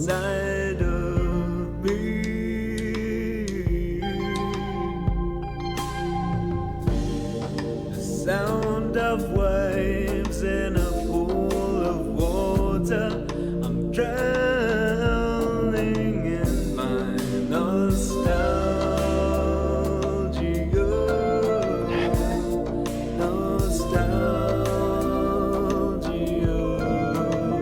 He turned it into a 4-syllable word, but otherwise it's just gorgeous. The delicate element, the pensive nature, the expansive soundscape.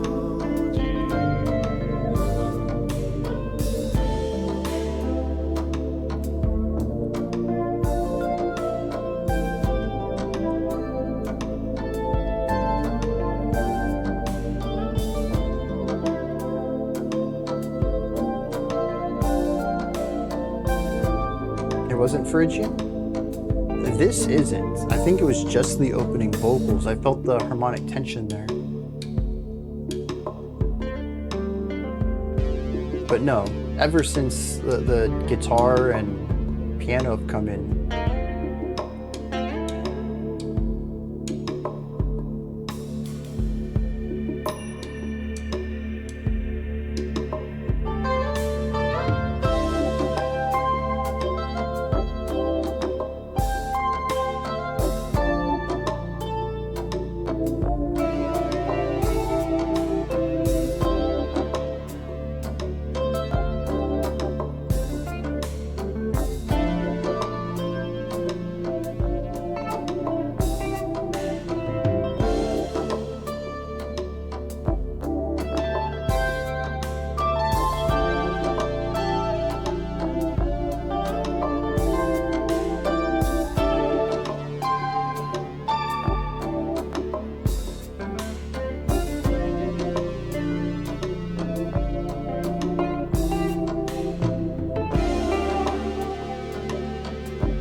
sneaking in a subtle wistfulness, not focusing on it, but just introducing the spice.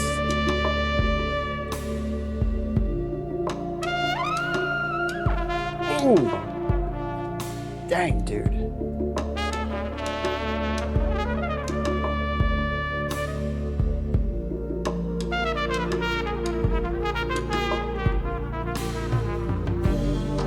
Sound of waves in a pool of water. I'm drowning in my nostalgia.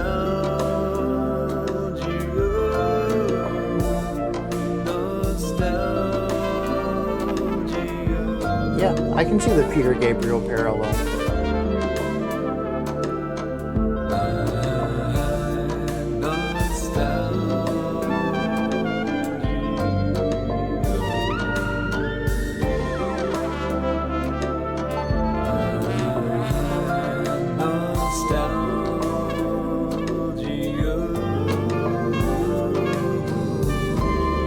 I like how he says that he's drowning in the nostalgia.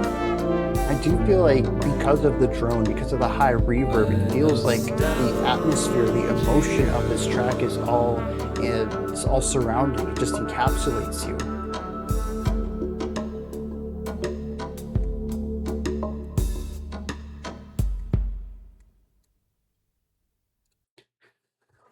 Yeah, I found that to be generally gorgeous from start to finish, focused and patient, almost meditative at times. A really good showcasing of what it means to look back into the past and want for it.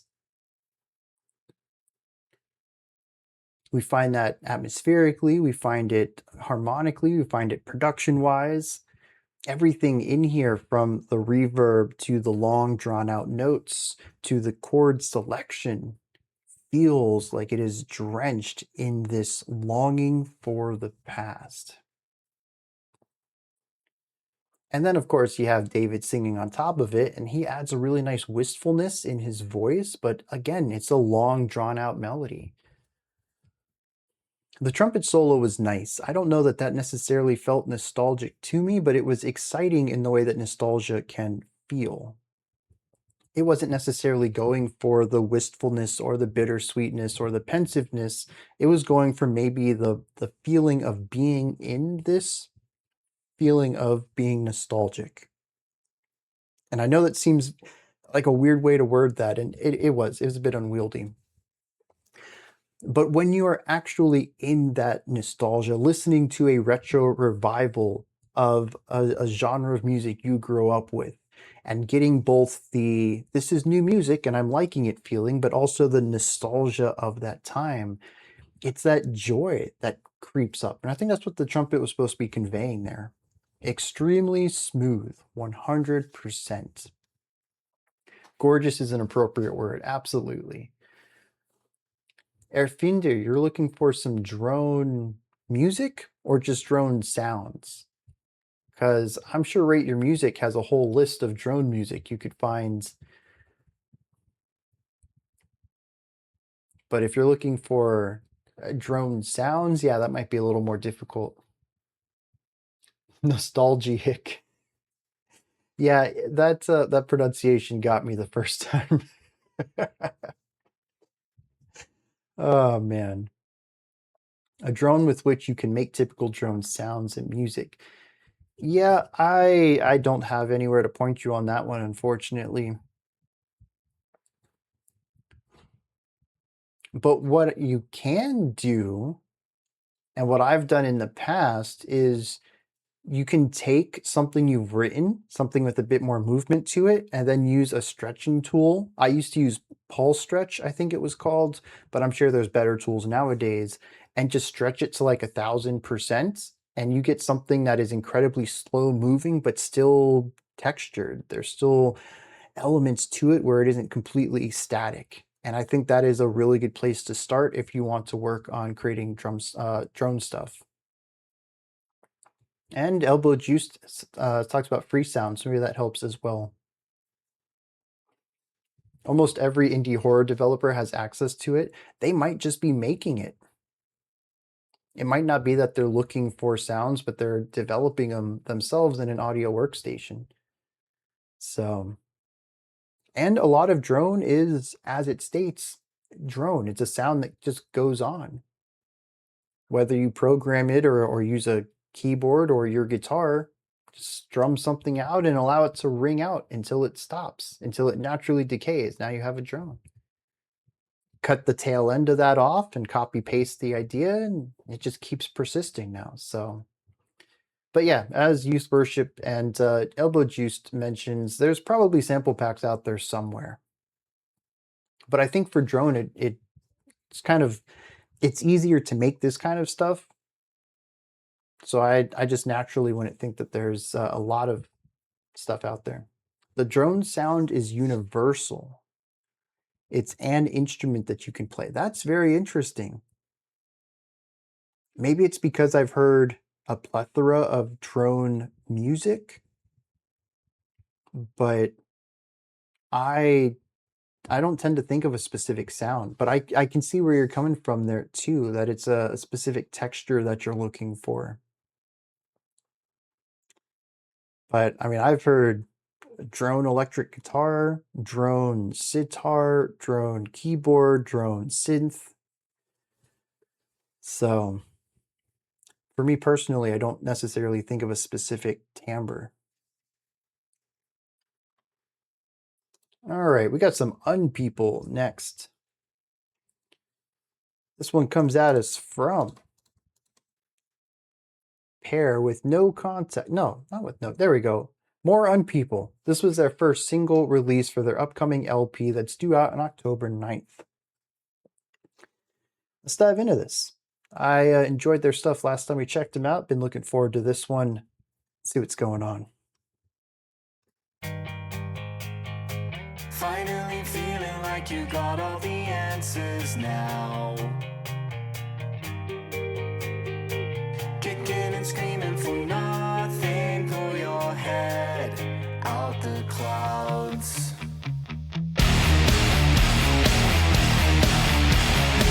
My volume was a bit high for that.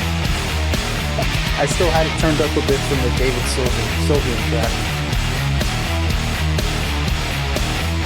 Drone shredder. My heart is bleeding for the oncoming stampede. Bandwagon rolling in.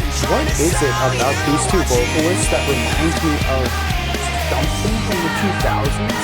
Finally feeling like you've got all the answers now. Kicking and screaming for nothing. Owl City, maybe? Out the clouds.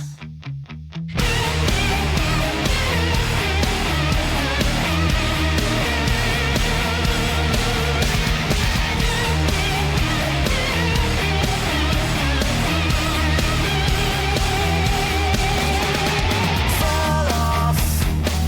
The wheels are buckling. It's all gone wrong for them. Right off. Speaking of nostalgic though, this is incredibly nostalgic for me.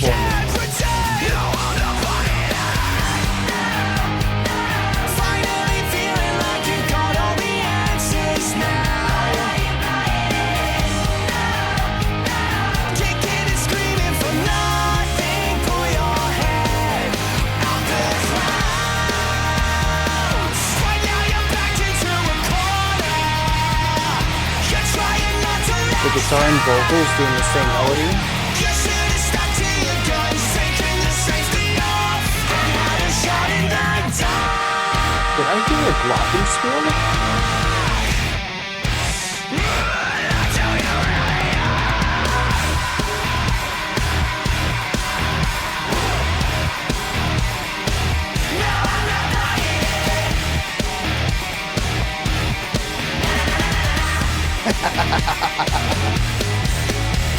They got me with that.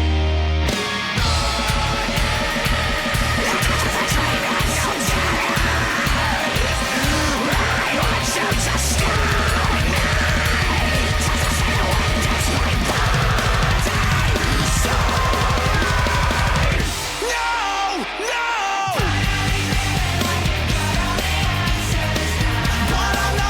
of a black metal jump scare. Kicking and screaming for nothing. Pull your head out the clouds. How do you go from this bouncy stuff to whatever that bridge was? Yeah, the impressive part, calm down, that's the next track. The impressive part is how cohesive it ends up feeling. Like, obviously, it's jarring. There is a massive tonal shift at the end of the first chorus and the bridge. But it also kind of fits. I'm really curious what it is about that. Like, it's not so much that the ideas are cohesive, but the transitions make them feel natural. Like, getting to this new, heavier sound feels like an appropriate direction that the song should go into. And for that, I don't have a way to explain it. It just feels right. Now, coming out of those heavy sections back into the poppy stuff is always jarring, and maybe that's purposeful. That is certainly where they decide to just butt the two ideas together, and you're forced to reckon with the massive tonal swing. But I do find that generally shifting into the heavier stuff feels fine. And that's very cool. I don't remember them getting that heavy when we checked them out last time. I do remember them having some harshes in the track, but I was quite caught off guard by the blast beats. The black metal jump scare, as Sonata Frost mentioned it. I do feel the Cardiac's influence. Interestingly, though, it's in the general makeup of this track more so than the harmonic structure. That's usually where I find Cardiac's influences to sit. So I kind of enjoy that, to take the concept of Cardiacs rather than their distinct sound. Unpeople is also an interesting name, 100%. It invites curiosity. Like pop rock take on Cardiacs. Yeah, 100%. It is a very wild take on, again, a very nostalgic sound, too. There is some band, some very specific band, and probably a very specific song I'm thinking of from the early 2000s that the verse of this sounds like. And it is the octave harmony on the vocals. It's the specific key that we're in. It's the guitar tone. It's the bounciness of the rhythm. Like, it's all of everything working together. It sounds like genocide, like how unalive is dying. So unpeople would be not people anymore. I can kind of see that. I don't think that that's where they're taking it, but it's certainly a way to understand that word. Do they really shout that at every gig? They have merely 8 tracks released, all bangers. Can't wait for the LP in October. Yeah, I think that's already in my release calendar. No, it is not. Is that 10/9? Yep. All right. That goes in the release calendar then, because I am looking forward to that.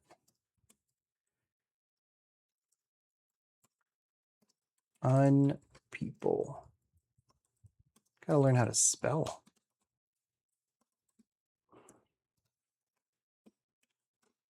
Bam. All right. Ooh, that's going to be a good day in general because the next VHS film comes out that day too. And the week after, the Repo 4K Blu-ray gets dropped. October is just going to be good, dude. Street Fighter hits theaters. I don't have any other albums set for October, though.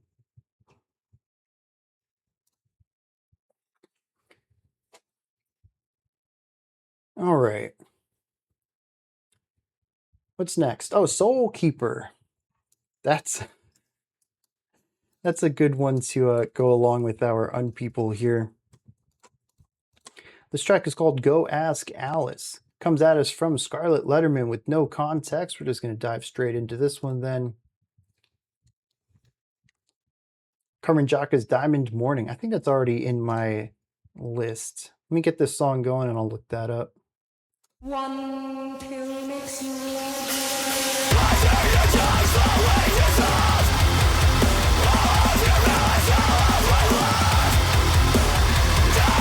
That's not where I thought the glitchy electronic music was going to go. Feel the kiss of the sun on your skin. The more you let go, the more you let go. Right flesh is a worm in your fruit, and it's rotting the root. So you beg me to eat out the sin.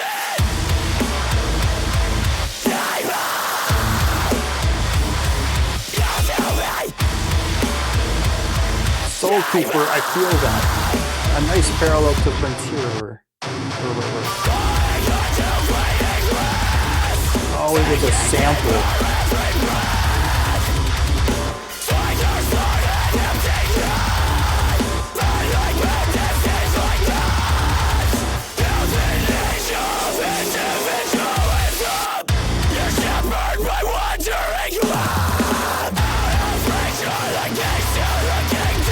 This is certainly a diverse stream.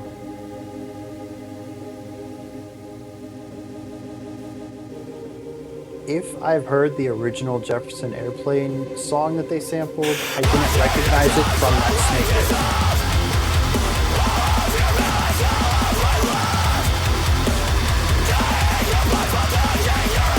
Oh, you know, speaking of Nick Gordon, I hear a synth in the background that fills out the sound sphere. Very Nick Gordon.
Next up, we have a band called A Crow is White.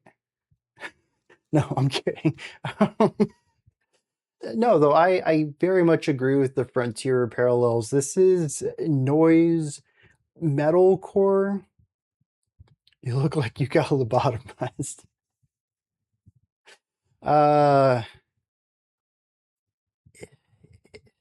What? Okay, I have a positive thing to say about this. Two positive things, actually. Always got to find the silver lining. I like the vocals. There is nice sonic variety to them, as well as pitch variety. It isn't necessarily melodic, but there are a couple of different pitches that I assume he's crafting by opening and closing his mouth wider or smaller while he's making his compressed noises. And it does allow for there to be rising and falling action to the vocals, despite all being screamed.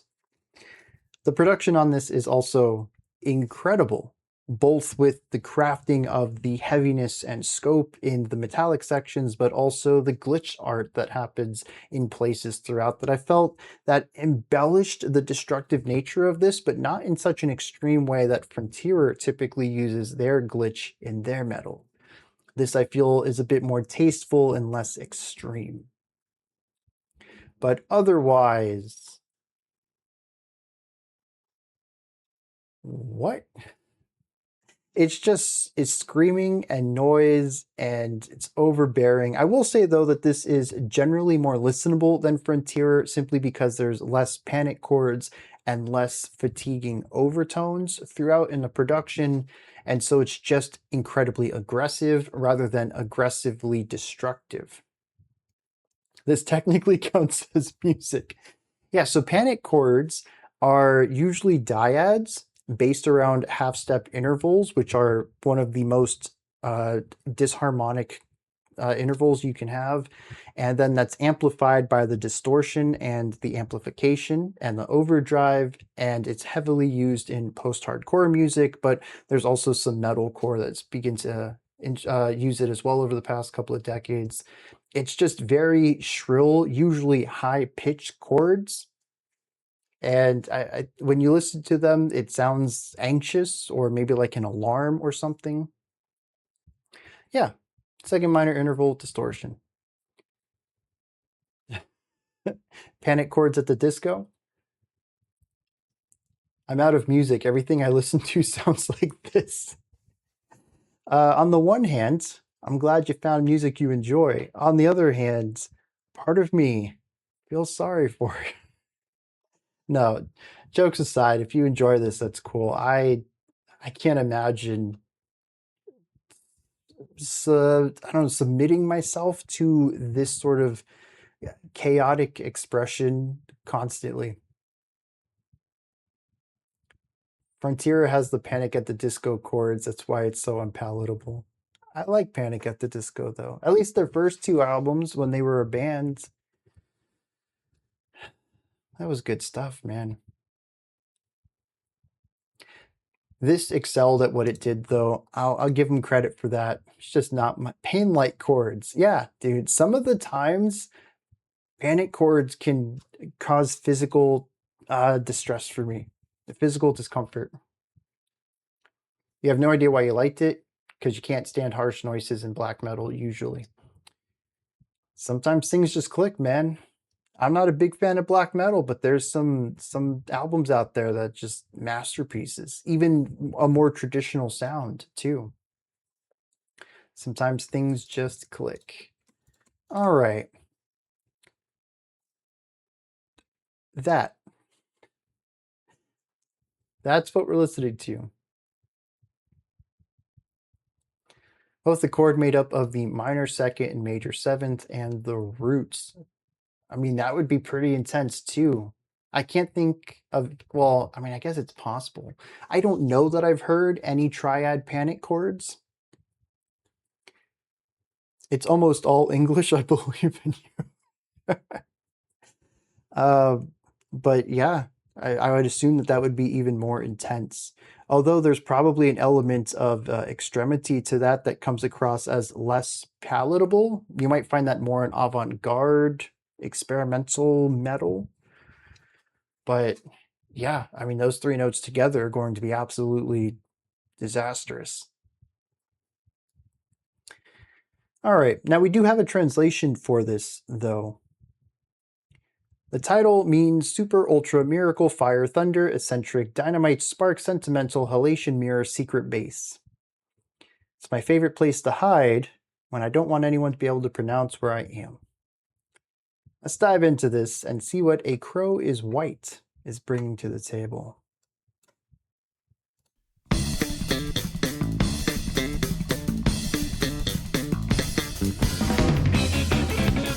Only the last two words were originally in action. Oh, okay.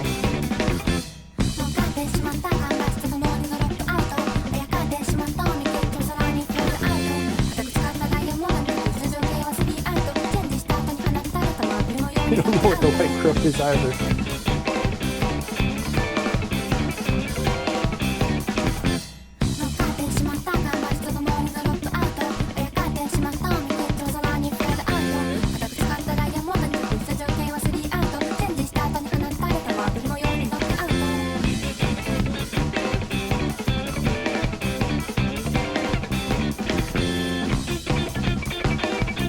I do see the Sheen and Ringo parallels, though. Tokyo G.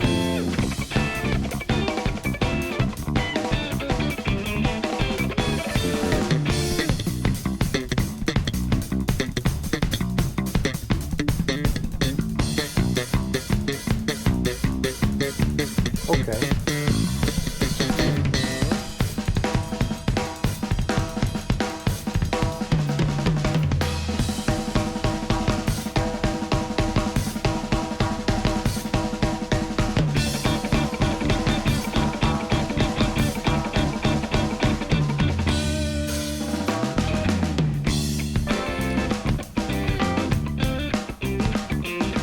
Yeah, sure, why not?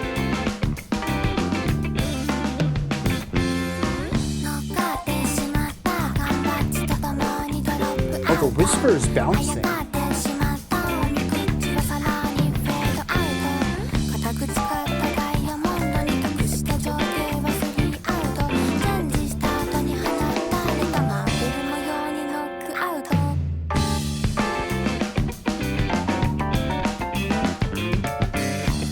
So they shifted from like jazz fusion into psychedelic.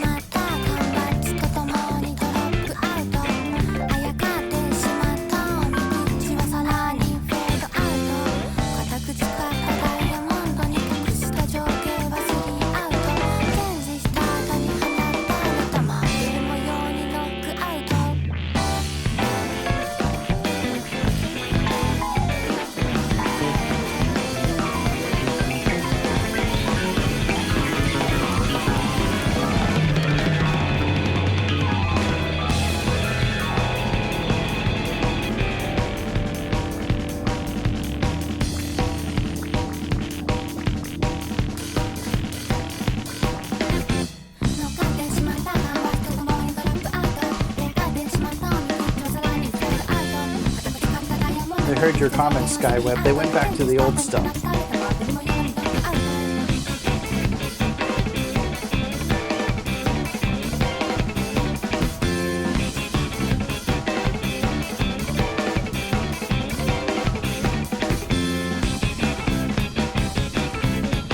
Ooh, too late there. Wow. Harsh.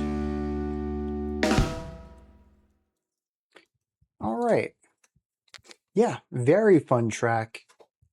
It's interesting to listen to it kind of explore like a jazzy rock, but very upbeat. The bass is funky throughout all of this.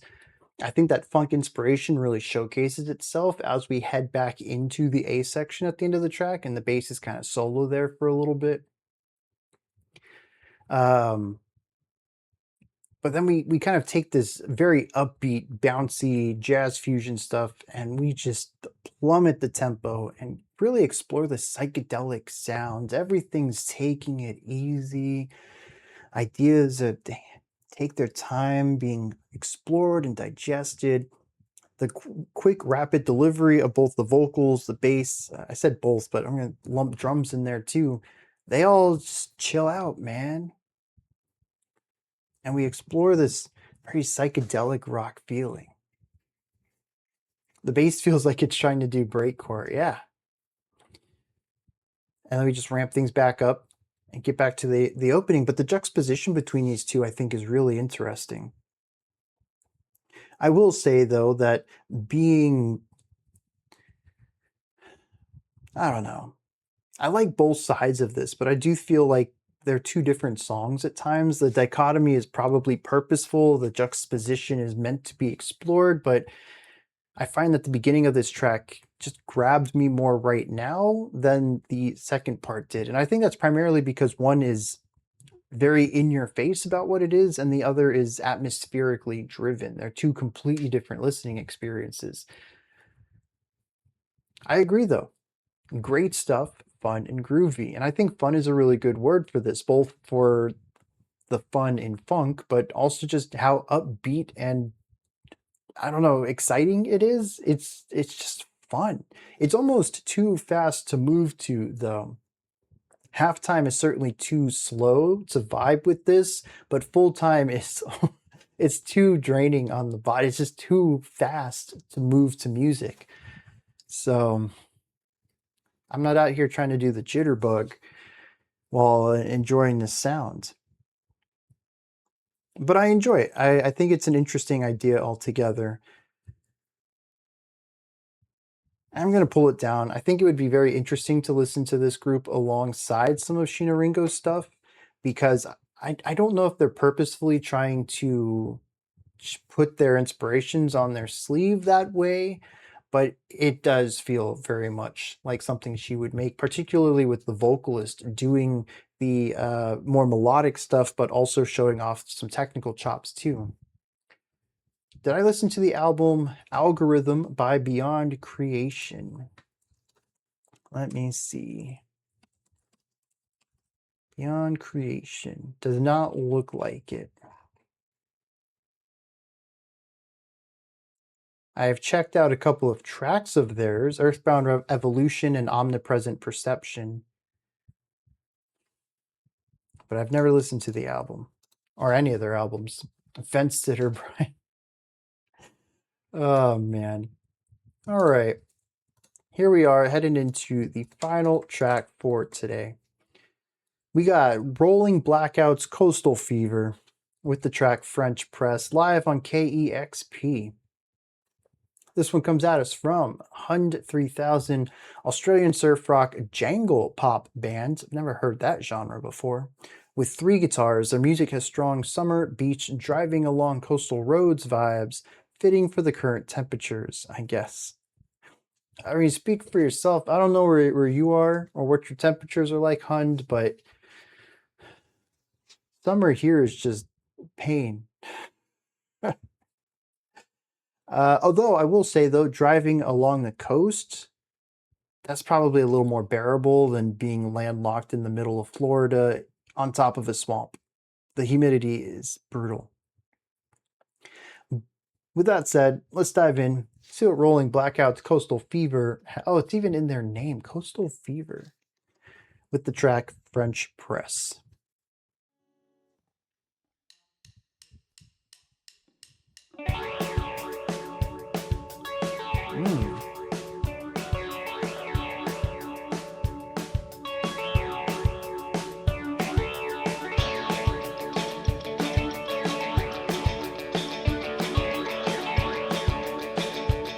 Songs are slow, has restraint, pure orchestra on a couple tracks,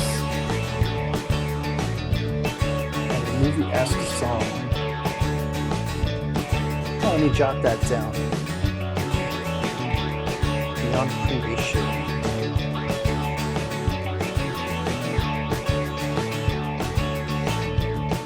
Algorithm. I'm alright if you ask me, but you never do. Is this thing on? Who does this guy remind me of on vocals? And I never felt better since I let it go. You find out who your friends are when the city's cold. You speak like a child. And I've been reading the French press. And I've been disconnected.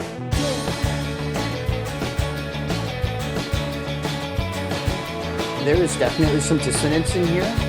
It has that indie rock, Midwest emo lack of pitch correction on it. All right, Youth Worship Explosion, have a good rest of your day. We'll catch you next time. People used to say under their breath that you got the looks and I got all of the rest. It'll work out for the best. See, like this part, it's less apparent. There's less moving parts. But once the guitars come in, and especially the vocals, Strange, you're moving out of range.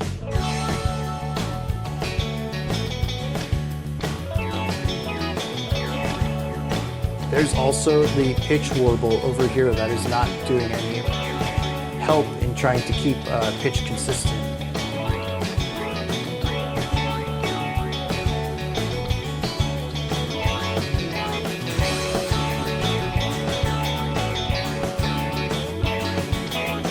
Super chill though.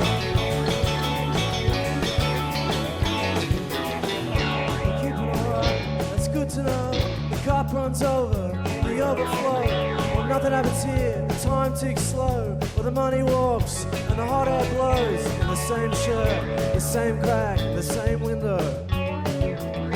Swinging from the French press, Fiona's changed her dress. Did you No hear more about songs trouble today goes making hard. you out?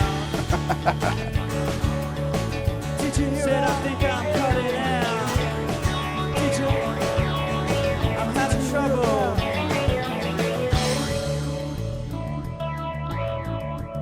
There is a pretty slick bass line in the first verse. It's probably present in the second too.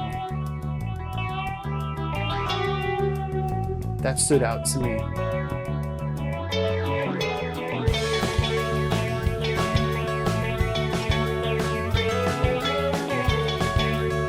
Oh, okay. I see the syncopation now.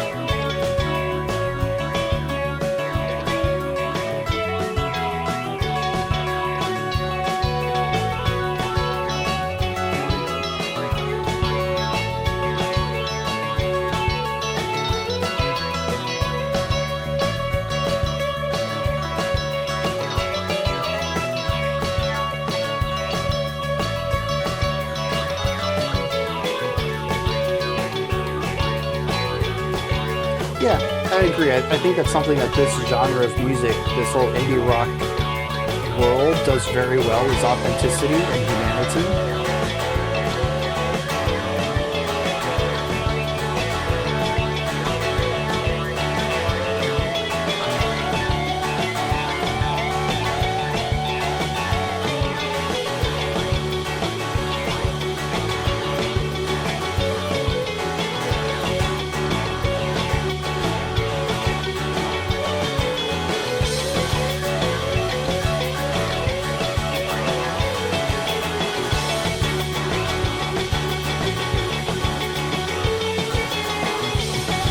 All of the downstrokes.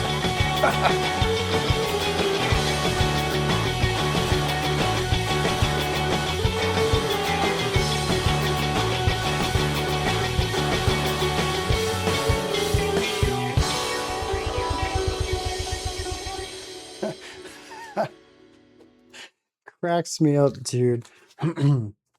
The bassist and the acoustic guitarist, they're alternate picking, they're all chilled and relaxed, and then the two electric guitarists are all down picks, and they're just stressing out at keeping up with this speed. Like, dude, just, I mean, I guess the downward pick gives it more attack. It gives that extra bite to it. Maybe that's necessary. I'm thinking alternate picking would have been just fine there. I enjoyed that though. I think it does a great job at crafting this atmosphere, of this vibe. It is very chill, really relaxed. I think it does capture that mood of, just driving down a coastline. Top down, windows down, whatever your car's options are, just enjoying the breeze in your hair, friends at your side, and just maybe not even having a destination, just heading out on the road. And I think that the lack of perfection in there adds to that too, as Elbow Juice was talking about.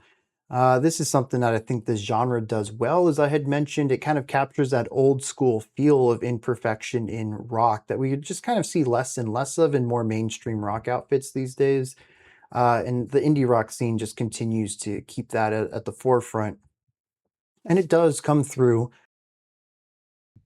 in some tonal inconsistencies, some harmonic inconsistencies. We had a bit of dissonance at the beginning of the track that I think kind of cleared up as we went on. I don't know if someone noticed and just like tuned that string a little tighter, tried to keep things more in tune. But the vocals being a bit rougher, less pitch correction, less EQ. I don't even think I heard too much compression on the vocals. They were pretty close to raw. And so it just feels very natural. Feels like a bunch of people just getting together and jamming without any of the production stuff that happens to be put on this type of music. Where the song lost me, though, was when it turned into a jam session. I don't think there's anything wrong with it, and I think it feels like a natural extension of the track. It's just, y'all know, I'm not that big of a jam fan, especially since a lot of it was just the repeated ideas over and over and over and over. Feels local even though you're halfway across the world. Yeah, 100%. And that's one thing that I think is, it's almost becoming I don't know if I call it a lost skill or a lost art, but it is something we're finding less and less of, is that even your mid-fidelity produced bands sound more natural live than they do on their studio versions. And what I mean is live is, I mean like live, like you're actually there watching them. And that something like this, an engineer would just touch it up and make it feel a little more studio, and yet it doesn't. It still captures that feeling of being there in the room with them. And we're just hearing less and less music like that, which has its pros and cons. I like high production high fidelity production music. I like stuff that is just pushed to its limits of perfection. I also like stuff on the other side, you know. There's room for all of it. I just think it's tends to be for the worse when one side kind of is in balance with the other. Am I clinically depressed that it makes life for me more difficult? It's funny you bring that up.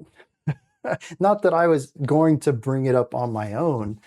I don't know that I've never been diagnosed with it, but I have noticed some things popping back up in my life that I mentioned in my video a couple months back that are kind of like my signifiers, like, oh, you know, my mental health is deteriorating a little bit, and I can see it in my surroundings, in my actions, and I need to pay some attention to this. So I do think it makes life more difficult. It would be really nice never have to pay attention to my mental health at all. 70% of what you said in the video back then also applies to me, but I wouldn't consider myself to be depressed, even though I have some baseline reason for it. Maybe you can agree with me, or at least back then, that chill sounds sad and not chill. And that basically hear the negative in music for like 10 years or so, it doesn't bother me.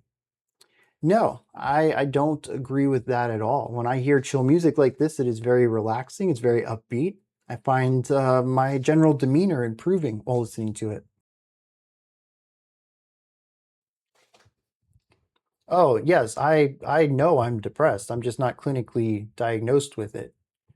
But I think it's very difficult, almost impossible, for me to view my life, my mental health, and the ways that I deal with things as not depression.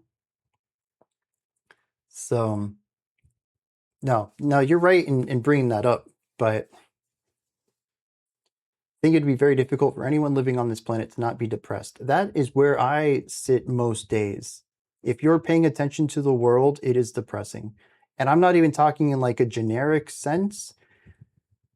I think we're just in a very unoptimistic period of humanity. There's just very little glimmers of hope anywhere that things will improve, and we're on the cusp of so many bad things happening catastrophically to our race, to this planet, that it's really difficult to have a positive outlook on life. And those stresses, emotionally, mentally, but even stuff like financial stresses, which are getting worse each and every day, at least here in the States, it's just really hard to not be depressed. That's in some way, shape, or form at this point. Hope things get better for you. They will. They always do. I just I can't let things get as bad as they did last time. That was like 6 months of just decline, and I never caught myself. And this is like a couple days of decline, and I'm like, oh shoot, this is it. Time to fix things up, make a change. And I'm actually going to be talking about this a little bit in that video I was talking about that I'll be making. So I've been deep in thought for like the past couple of weeks of where I'm at in my life and what I want out of it and what makes me happy. And I'm trying to make some decisions and go through with them to find things that make me happy more often. So I don't know when this video will come out. It'll be on that second channel. I'm sure I'll make an announcement somewhere. Y'all can find it. But I'm excited for my future right now, which is all I can ever say most of the time. Brian ends the stream with a heartwarming message. This is one of my glimmers of hope. Dude, that's awesome. I'm glad that... I assume you're talking about this channel, this community, probably more likely. But I'm glad that this section of the internet can exist, that people look forward to interacting with, to being inside of, and music in general. Y'all just enjoying it. And I think music for most of us is a cathartic outlet. I want to get back to Airfinder though. Chill as a genre. I think that's interesting. I don't think I've ever heard any music that would be genre described as chill. To me, that's a descriptor, not a genre. But no, I don't know. I guess you'd have to give me an example. If you want to continue this in Discord, ping me. I don't know when I'll get back to you, but it will be sometime today. And we can have this conversation if you like. Luckily, the world doesn't make me depressed. Helps being into geopolitics, probably. I do disagree with that. I think ignorance for me would be a lot more blissful than understanding the politics of the world and how everything's interlinking. The community live stream every Sunday helps for sure. I'm glad. That warms me so much, and I'm just happy that I could cultivate a place like this for everyone. I mean, even if I shut the channel down tomorrow, this Discord server doesn't die.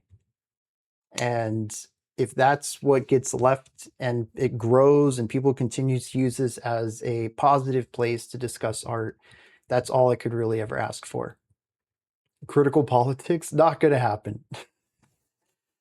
Just from lyric discussions, y'all probably know where my politics lie. I don't need to make a reactionary knee-jerk channel that just draws more division out there.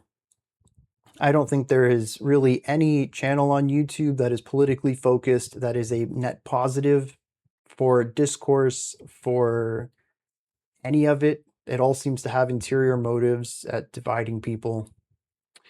So maybe I could be a critical politics and walk the line a little better, but nah. I just think that it wouldn't be a good direction for me, but I still don't think I'd be able to make that positive place like I've done with music. Unicritic. All right, we're gonna wrap this up. Y'all, thank you for coming out on this Sunday, listening to this excellent music. I hope you found some stuff that you enjoyed, that you want to dig more into.